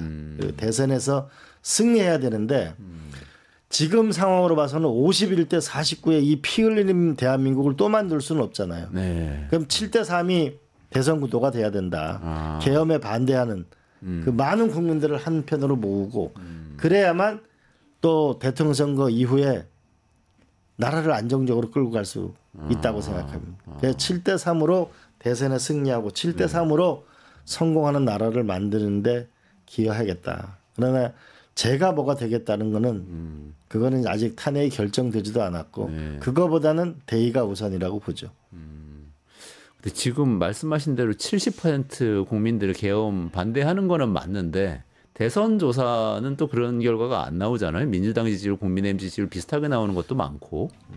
그거 어떻게? 지금 민주당이 훨씬 잘해야 되는 거죠. 그러니까 산수를 한번 해보면 70%의 국민이 계엄을 반대하죠. 네. 60%의 국민이 탄핵을 찬성하죠. 네. 40%의 국민이 민주당을 지지하죠. 네. 그러면 70%와 30%의 갭이 있는 거잖아요. 그렇죠. 그죠? 근데 그건 왜일까? 민주당은 과연 집권을 하게 되면 새로운 나라를 만들 수 있을까? 경제는 확실하게 성장으로 끌고 갈 수 있을까? 좋은 일자리를 만들까? 트럼프 대통령, 푸틴 대통령, 시진핑 주석 20화 시계의 수상을 만나서 당당하게 우리 외교를 해나갈 능력이 있을까? 이런 안정감과 능력, 그죠? 그리고 이 분열된 나라를 치유할 수 있을까? 이거에 대해서 퀘스천을 갖고 있는 거죠. 그러면 민주당은 오늘 이제 낮에 우리가 그 이재명 대표와 전체 우리 시국 간담회를 했는데 저는 집안이 화목해야 동네 사람들이 도와준다고 보거든요. 네. 또 집안이 단단해져야 국민들을 결집시킬 수 있잖아요. 그러면 우리 현재 민주당 지도 40%, 계엄에 반대하는 국민 70%라고 하면 30%를 더 얻기 위해서는 위기를 희망의 땅으로 위기를 미래가 기대되는 나라로 만들 수 있는 그런 민주당의 모습이 중요하죠. 결국은 제일 중요한 건 경제와 외교 안보라고 봅니다. 경제와 외교 안보. 최근에 그 이재명 민주당 대표는 또 이전과는 조금 뭐 톤이 다르게 성장 정책을 굉장히 중시하는 이야기를 하고 있는데 그 점 어떻게 평가하세요? 저는 확실히 성장 전략으로 가야 된다고 봅니다. 왜 그러냐면은 지금 저출생 고령화가 되잖아요. 그러면 우리 한 개인으로 보면은 65살에 정년을 하고 나면 100살을 살면 35년 동안 뭘 먹고 사나요? 결국 유럽의 정치 위기가 오는 게 복지가 축소되기 때문이거든요. 오늘날 20, 30대가 왜 이렇게 힘든가요? 좋은 일자리가 없기 때문이잖아요. 그렇잖아요? 그러면 좋은 일자리를 만들어내려면 결국 혁신 성장이 불가피합니다. 그런데 단적으로 2007년도 노무현 대통령 말기에 보게 되면 우리의 코스닥 지수가 700이었어요. 미국의 나스닥 지수가 2300이었어요. 대략 뭐 3배 좀 더 정도. 근데 지금은 우리는 지금도 700이고 미국은 막 2만 포인트를 왔다 갔다 하고 있잖아요. 근데 그 사이에 그러면 미국이 왜 그럴까? 테슬라, 엔비디아, 페이스북. 우리가 듣도 보지 못한 기업들이 이 20년 안에 다 일어난 거 아니에요. 그렇죠. 네. 우리는 새로운 기업이 IMF 이후에 네이버, 카카오, 셀트리온 없잖아요. 그러니까 우리는 성인이 되고 나서 모든 기업 속의 1등 기업은 항상 삼성이고 그 삼성 같은 기업이 다시 또 나오지 않고 있는데. 근데 지금 삼성이 지금 반도체가 그러니까요. 지금 어렵죠. 국민들에게 10만 전자 빨리 돼야 되는데 그런데 만약에 또 삼성이 AI 반도체를 개발한다면 세계 시장을 역전하겠죠. 네네네. 그죠? 또 하나는 지난 말씀드렸듯이 카이스트가 갖고 있는 기술 중에 이 비메모리 반도체, 메모리 반도체의 비메모리 반도체가 작동될 수 있는 피임 기술 같은 걸 개발하면 또 일학 세계적인 기업이 되겠죠. 지금은 노력할 때죠. 아 그렇군요. 어쨌든 뭐 7대 3의 구도를 만들려면 성장 정책도 포괄하면서 이렇게 많은 분들이 동의할 수 있게 만들어 가야 된다. 또 민주당이 좀 앞장서서 그렇게 해야 된다. 저는 민주당이 확실하게 성장도 혁신 정장으로 확실히 나가야 되고 네. 그 결과가 복지 국가를 만들기 위해서 성장을 하는 거잖아요. 성장을 위해 성장을 하는 게 아니잖아요. 그러면 복지 국가는 어떻게 나갈 건가도 우리가 또 하나의 그 길을 만들어야 되는 거겠죠. 그러나 분명한 거는 혁신 성장으로 과거 민주당에서 성장 얘기하면 다들 그랬거든요. 성장은 그 기업이 하는 거지 무슨 정치권이 하는 건가. 그리고 그건 민주당 진보의 노선이 아닌데 그게 아니고 확실히 성장으로 가는 길을 택한 건 저는 잘한 거고 그 길로 가야 된다고 보죠. 그렇군요. 알겠습니다. 그 지금 복지국가 만드는 말씀하시니까 또 그 아까 민주당 내에서 또 의견이 일치해야 된다는 얘기도 하셨는데 뭐 많이 일치하는 부분이 있는데 개헌은 약간 의견들이 조금씩 다른 것 같아요. 네. 특히 이제 권력구조 개헌, 뭐 대통령 임기 단축해야 되냐, 뭐 이런 이야기들은 좀 많이들 의견이 다르신 것 같은데 그 부분 어떻게 풀어야 됩니까? 저는 그 일단 탄핵이 끝나고 나면 아마 개헌 논의가 있을 거라고 그러는. 저는 권력구조 더 절실히 느끼는 거는 계엄이 없는 나라를 만드는 거. 계엄이 없는 우리나라 헌법에 계엄이 있나요 지금? 헌법에 계엄이 있죠. 그러니까 전시나, 그죠? 지금 비상 상황. 전시에 준하는 비상 상황. 이 있죠. 대통령이 마음대로 해석할 수 있는 것이 지금도 뭐냐면 그 윤석열 대통령은 이거 통치행위라잖아 이거. 그리고 가장 결정적으로는 저는 4년 중임제가 되면 뭐하고 내각제가 되면 뭐하냐. 그보다 더 중요한 게 국민이 잘 사냐 못 사냐 아닌 거 그거라고 보거든요. 그런데 제가 오랫동안 이 동네에 있다 보니까 대한민국 국민은 국가 의무는 많은데 권리가 약해요. 지금 우리 국민의 삶이 전 세계 32위예요. 삶의 질이. 그렇잖아요. 그런데 한번 생각해 보세요. 우리가 1년에 그 주택 문제 때문에 정권이 왔다 갔다 하잖아요. 젊은이는 집 때문에 그렇죠. 거의 삶이 저당박혔잖아요. 그렇죠. 근데 그러면 온 정치권이 이 주택 문제 해결하려고 날밤을 새야 되는 거 아니에요? 전 집 사는데 월급을 꼬박꼬박 모아서 20년 걸리면 이건 나라가 없는 거라고 생각해요. 또 교육 문제 초중고등학교에 우리가 100조 원의 예산을 내는데 사교육비 우리 영어 학원 하는데 50만 원, 80만 원, 100만 원 들면은 그게 무슨 삶이 있겠어요. 그렇잖아요. 근데 집 문제나 교육 문제는 국가가 해결할 수 있는 거 아니에요? 그래서 저는 유럽처럼 노동권, 일할 권리, 네. 주거권, 교육권, 노후연금 이런 행복추구권을 이번에 헌법에 확실히 못을 박자. 난 이게 더 중요하다. 저는 개헌이 그렇게 연결이 되는 거군요. 삶의 질을 올리기 위한? 우리 헌법에 보면 행복추구권이 있잖아요. 네. 행복추구권이 기본적으로 조항만 존재하지 내용이 없거든요. 제가 헌법 찾아보려고요. 이거 헌법 책이거든요. 네. 조항만 있고 내용이 없다. 제가 확인해 보겠습니다. 그러네요. 여기 10조에 모든 국민은 인간으로서의 존엄과 가치를 가지며 행복을 추구할 권리를 가진다 이렇게 돼 있는데 저는 이게 항상 궁금했으니까 행복을 추구할 권리를 가진다고 돼 있잖아요. 근데 추구하다가 못 가질 수도 있다는 것 같이 들리잖아요. 근데 가질 수 있는 권리를 보장해야 된다는 말씀이신 당연하죠. 거예요? 우리가 인간이 저는 행복 7원소라고 보는데 네. 일자리, 집, 보육, 교육, 의료 건강, 그죠? 그다음에 노후연금, 문화생활 이거라고 보거든요. 근데 유럽에 보면은 그 몇 가지들이 다 헌법에 보장되어 있는 나라들이 있어요. 그러니까 그런 걸 가지는 그런 걸 누리는 게 국민의 권리다. 권리죠. 아니 모든 권력은 국민으로부터 나온다고 하는데 왜 국민을 못 살게 구냐고, 못 살게 하냐고요. 국민을 제발 살게 해달라. 아니 정권이 어디로 가느냐가 국민한테 사실 뭐가 중요해요. 대통령 임기는 그렇게 중요한 건 아니죠. 네. 국민한테. 그래서 저는 제가 꿈꾸는 게 있어요.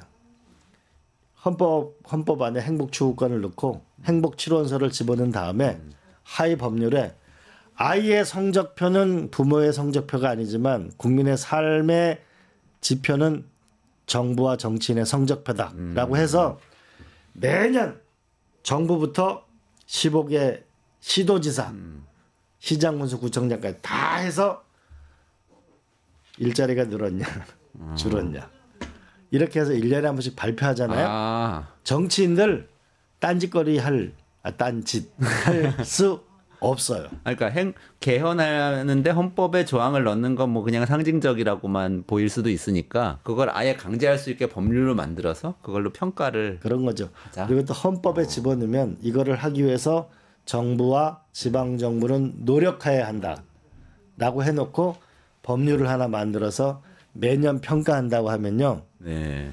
우리가 회사는 1년에 한 번씩 주주총회 하면은 매출 이익으로 평가받잖아요.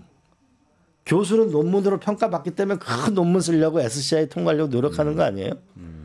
근데 그렇게 되면 아마 정부와 정치권은 제가 이거를 오래전부터 생각을 하는데 도대체 정치는 뭘로 평가를 받냐고요.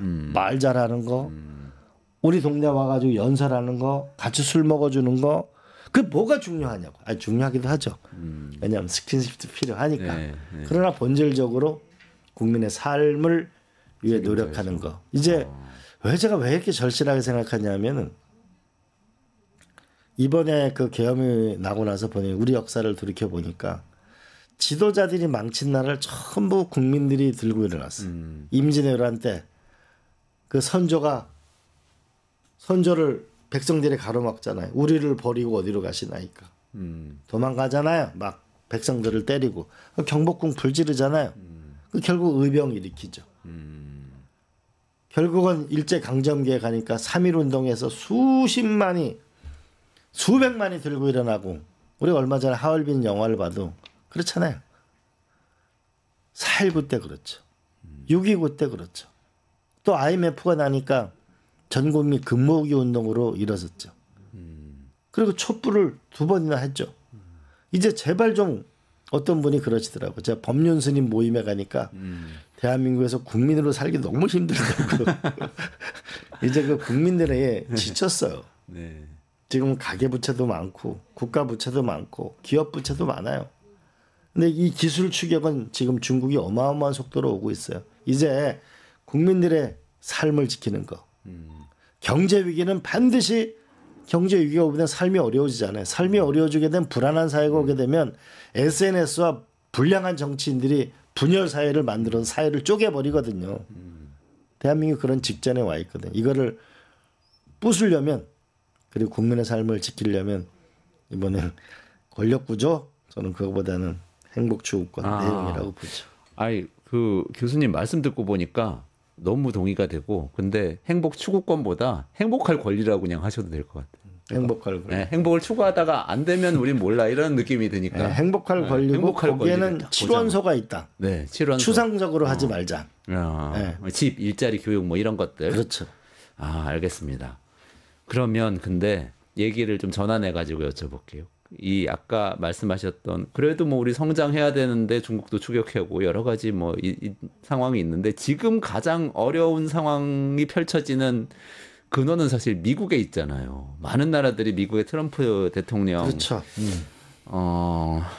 지금 현재에 하고 있는 여러 가지 정책에 대해서 깜짝 놀라고 대응도 하고 뭐 이러고 있는데 어떻게 보고 계세요 전체적으로? 일단 지금 나온 뉴스들 이제 그 몇 개 보니까 오늘만 해도 일단 캐나다 25% 관세 매기겠다고 했다가 50%로 캐나다만 추가로 부과하겠다고 했다가 지금 다시 되돌려가지고 그래도 오늘 오전에 나온 뉴스에서는 그냥 원래 우리 하는 대로 하자 이렇게 나왔고요. 그러면서 우리나라한테도 영향을 어떻게 줄까? 여기에 이제 다들 촉각을 곤두세우고 있고 그리고 EU는 미국의 오랜 맹방이잖아요. 유럽은. 근데 보복 관세를 천명을 했어요. 드디어. 이런 상황에서 지금 우리한테는 어떤 게 오고 어떻게 준비하고 있어야 될까요? 좀 단기적인 거하고 중기적인 거 두 개가 있어야 될 거예요. 단기적으로는 조금 더 그 단기적으로는 도대체 이 지금 리더십 공백 상태잖아요. 그러면 제가 여러 차례 말씀드리지만 국회의장이 미국이 인정할 수 있는 분, 그러니까 이창용 한국은행 총재나 우리 유진그룹 회장이나 최태원 회장이나 기업 인사들하고 그다음에 김현정 본부장 한미 FTA든 김종은 본부장 이런 분들이 모여가지고 빨리 기본 대응 설계를 할 필요가 하나가 있다고 보고요. 그다음에 두 번째로는 미국하고 빅딜을 해야죠.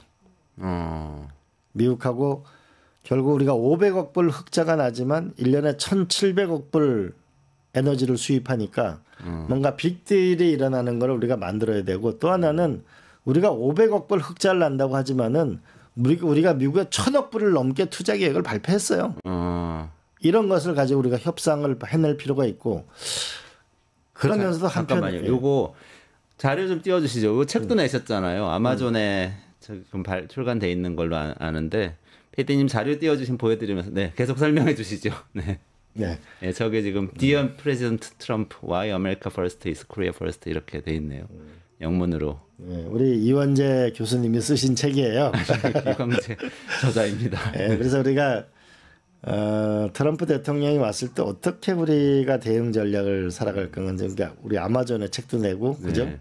우리가 다른 데서도 구입할 수 있는데 우리를 작은 나라로 볼 필요는 없을 것 같아요. 우리가 미국이 아시아 전략을 쓰는데 일본이 못 가진 게 있잖아요. IT 기술, 네네네, AI 기술, 그렇죠, 그죠? 그렇죠. 통신 기술. 네. 그다음 일본하고 우리가 공동으로 가지고 있는 게 전 세계 가스를 가장 많이 수입한 나라 2위, 3위 국가죠. 그런 면에서 저는 우리가 엄청 많이 수입을 하죠. 가스. 왜냐하면 우리가 93% 에너지를 수입하니까요. 엄청난 수입을 하죠. 에너지 자체를. 나라는 작지만 우리는 에너지를 거의 다 전량 수입을 하기 때문에. 왜냐하면 우리가 중화학공업을 하기 때문에 그다음에 도시가스를 쓰잖아요. 우리 겨울 되면 또 많이 쓰게 되잖아요. 그렇죠. 예, 그렇기 때문에 에너지의 다소비 국가예요. 그렇군요.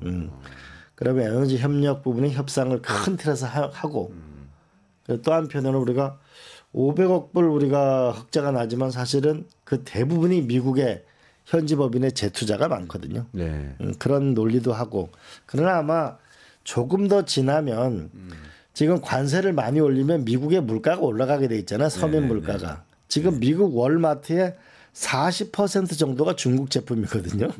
그러면 중국 제품에 관세를 올리면 월마트의 물가가 오를 거 아니에요.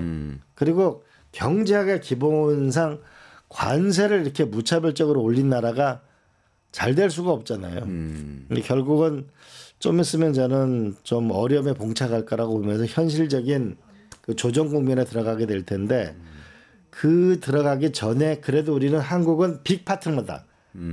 경제적으로. 네네네. 에너지적으로도 빅 파트너고 우리가 안보로도 빅 파트너고 조선업을 생각해도 빅 파트너고 예, 그런 그 가치를 가지고 서로 윈윈할 수 있는 거를 프로그램을 제안하면은 근데 이제 이거는 단호할 땐 단호해야 되고 또 협상할 땐 협상해야 되고 근데 여기서 우리가 이번에 놀라운 한 멕시코 여성 대통령을 봤죠. 셰인바움 대통령인데 네네. 지금 멕시코 국민의 지지도가 85%를 넘어가는데 다른 나라 대통령들은 대체로 얼굴 붉히고 싸웠거든요. 네네네네. 근데 이시바 시게루 수상은 전 오래전부터 아는 분인데 일본 총리. 네. 굉장히 다이렉트로 나오면 돌려서 얘기하고 굉장히 신중한 태도를 보이면서 놀랐는데 마첩 논란도 있었잖아요. 트럼프에 막 말 잘해줘가지고. 그러니까요. 그런데 이번에 멕시코 대통령 보니까 뭐 펜타닐 멕시코에서 간다고 막는다고 그러니까 그럼 우리가 국경선에다가 군인 10,000명 하겠다. 그러면 멕시코로 넘어오는 총 다 미국에서 넘어오는 건데 일종의 얼음 여왕이라고 그러잖아요. 냉정함. 응? 그러면서 지금 협상을 이어가고 있는데 우리도 보면은 결국 우리를 작게 보지 말고 또한 우리가 카드를 분명히 가지고 있어야 되고 그러면서 이런 능수능란함이 필요한 그러기 위해서는 빨리 탄핵이 인용이 돼야 계획을 세워요. 왜냐하면은 그렇죠. 이제 4월 2일은 얼마 남지 않았는데 관세 문제 있죠. 네네네. 우리가 6월 14일 날은 캐나다에서 G7 정상회의가 열리거든요. 그렇죠. 국제회의가 쭉 연이어서 많이 열리죠. G7 정상회의가 열리는데 이게 재밌는 거는 캐나다에서 열리는데 푸틴 대통령을 초대했거든요. 이제 거의 G8을 만들자는 거거든요. G7 안에 러시아는 없죠. 네. 이번에 푸틴 대통령을 초대했어요. 그러면 G7에 푸틴 대통령이 들어오면 이게 도대체 뭘 얘기할 거냐 아젠다가. 근데 아마 우리도 빨리 대통령이 결정돼 여기 갈 거 아니에요. 그렇죠. 굉장히 중요한 회의일 텐데. 6월인데 이거 촉박하네요. 그렇잖아요. 조기 대선 한다고 그래도 뭐 5월 중에 취임하면 완전히 정신 없을 때. 그러니까 지금부터 논의를 하고 준비를 해야가 G7 정상회의 아젠다를 만들 거 아닙니까? 그죠? 그럼 정상회의 준비하는데 보통 시간이 얼마나 걸립니까? 많이 걸리죠. 왜냐하면 각 나라는 G7 항상 다자간 회의를 모이게 되면 어떤 아젠다를 누가 제안하느냐에 따라서 그걸 이제 향후 국제 정세 질서를 끌고 가는 거잖아요. 우리가 염두에 둘 거는 인도 태평양 전략은 미국이 세운 게 아니고 아베 수상이 세워서 미국한테 심은 겁니다. 그러면 미국에 유리하게 세계 전략을 만들어 주는 것 같아 보이지만 본인들의 이익을 넣게 되겠네요. 그렇죠. 그게. 아마 이번에는 틀림없이 그 G7 정상회의가 열리면 북극 항로 얘기가 나올 가능성도 많고 또 하나는 알래스카 가스를 개발하는 거고 관 투자 얘기가 나오겠죠. 거기에 일본은 이미 투자하겠다고 발표를 한 거죠. 그건 좀 더 봐야 될 것 같은데 관 투자는 신중하게 해야 되는데 가스관 이렇게 남북으로 연결하는 거 알래스카에서. 그렇죠. 대략 800마일 정도 하게 되면 한 44조 원 정도가 들어가는 건데 신중하게 생각해야죠. 그리고 거기 프루도베이 가격하고 오만 가격을 비교하면은 오만께 좀 더 싸거든요. 오만 중동에서 수입할 때하고 그러면 이제 우리 미국하고 저는 이런 거죠. 에너지를 수입한다 미국 거를. 그러면 가격과 조건이 맞아야 될 거 아니에요. 그렇죠. 손해 볼 수는 없죠. 그리고 석유 이게 그 가스는 보통 하면 20년 뭐 장기 도입을 하는 거거든요. 규모가 크거든요. 그럼 이제 협상을 미국과 할 수 있는 요소가 생기는 거죠. 그죠? 그런 면이 이제 이슈에 다다르게 되고 북극 항로가 열리게 되는 것도 큰 거고 그렇잖아요. 그런 게 있을 거고 북극 항로는 미국에서 북극을 지나서 그렇죠. 알래스카.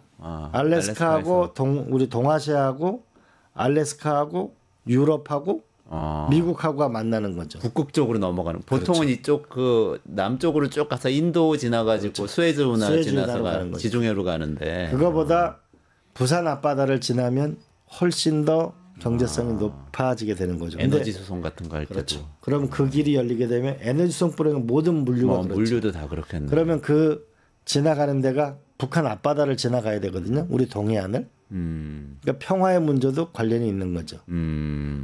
G7은 아마 그렇게 될 것 같고. G7에 한 가지 궁금한 게 G7에 G7 국가 아닌 우리나라 같은 나라가 가면은 이제 어떤 역할을 하는 건가요? 이제 한국이 그 G7 요번에 아마 한일 60주년에 아마 핵심적 의제 중에 하나가 G7 플러스 한국이 들어가는데 일본이 찬성해 주는가. G7 플러스 그럼 우리도 G8이나 G9 뭐 이렇게 되는 건가요? 러시아도 들어오고 뭐 우리 들어오고. 러시아는 모르겠는데 어쨌든 G7 플러스 1에서 한국이 들어가는데 일본의 지지가 엄청 중요한 문제. 그거 복잡하네요. 무조건 반일할 수도 없네요. 그러면 일본 지지를 그렇죠. 일본과 협력할 건 협력하고 경쟁할 건 경쟁하는 거고 결국 외교라고 하는 거는 여러 가지 얼굴을 가져야 되니까요. 그러네요.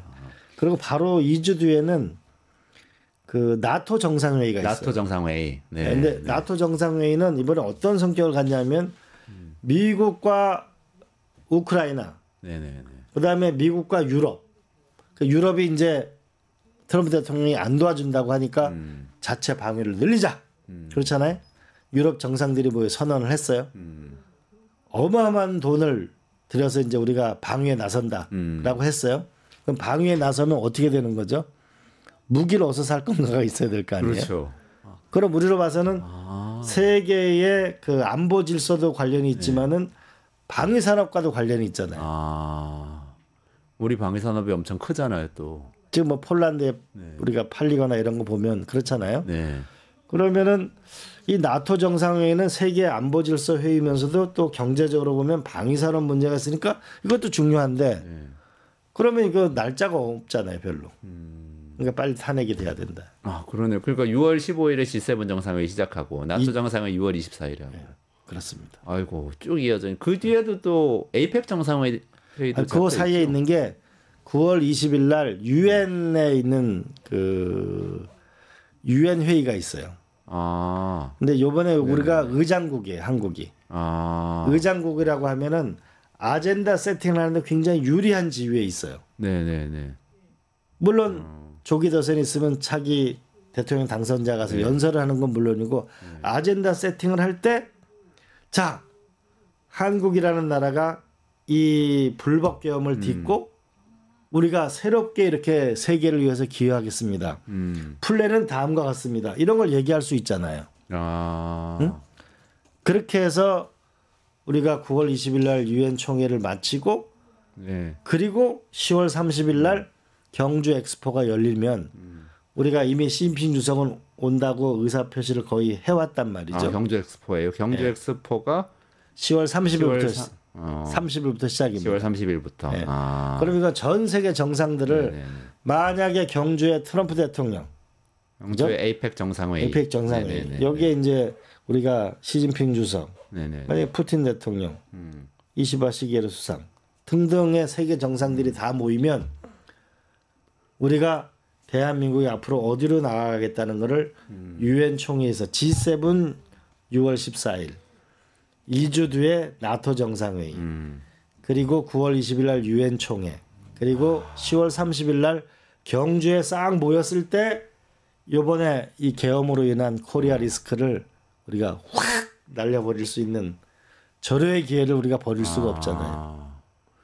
야, 근데 이거는 진짜 뭐 대선 끝나고 나서 준비하기 시작하면 답이 없네요. 그때는 뭐 준비할 수가 없겠는데 지금부터 논의를 시작해야 되는 거 아닙니까? 지금부터 논의를 해야죠. 지금부터 논의를 해야 되고 이거는 정말 우리가 이런 말이 있잖아요. 내치에 실패하면은 정권을 잃어버리지만 외치에 실패하면 나라가 망한다고. 그래서 이제는 기술이 경제고 경제가 기술이고 또 경제가 안 보고 기술이 안 보고 이게 다 연동돼 있잖아요. 지금. 이런 면에서 지금 굉장히 절체절명의 시간이라고 저는 봅니다. 근데 세계는 기다려주지 않잖아요. 트럼프 대통령은 한국의 이 상황을 기다려주지 않을 겁니다. 그러면 우리가 빨리 탄핵이 인용되고 빨리 그 사이에 우원식 의장이 주요 관계자들을 뭐 전략을 짜고 또 한편으로 민주당도 확실히 믿을 만한 전략을 짜고 그렇잖아요. 많은 사람이 동의할 수 있는 전략을 짜고. 그렇죠. 그래서 우리가 이 위기를 넘어가면 또 새로운 나라가 되겠죠. 그런 역할을 하시겠다는 걸로 딱 이해가 되는데요. 아까 역할론하고 연결지어서 지금 이제 다음 프로가 생겨가지고 여기서 정리를 해야 될 것 같습니다. 나머지 말씀 다음 시간에 또 좀 여쭙겠습니다. 네, 고맙습니다. 네. 이광재 명지대 석적 교수하고 같이 말씀 나눴고요. 이원재 끝내주는 경제 여기서 마무리하고요. 또 저는 내일 5시에 끝장 뉴스 라이브부터 찾아뵙도록 하겠습니다. 이광재 교수하고 같이 여기서 인사드리면서 물러가겠습니다. 고맙습니다. 네, 고맙습니다.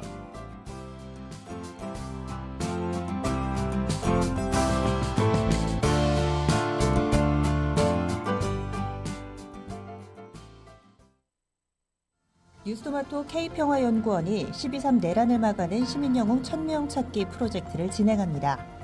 비상계엄 선포 이후 국회, 광화문, 남태령, 한남동 공관, 헌법재판소 등지에서 내란을 막고 탄핵소추를 이뤄낸 시민영웅 1000명을 찾아내 대한민국 민주주의의 역사로 기록하고 시상의 본보기로 삼음으로써 민주주의를 더 널리 확산하기 위한 프로젝트입니다. 이 과정에 직접 참여했거나 참여자를 추천해 주실 분들은 우측 제보하기 QR코드나 아래 메일로 추천 및 제보해 주세요.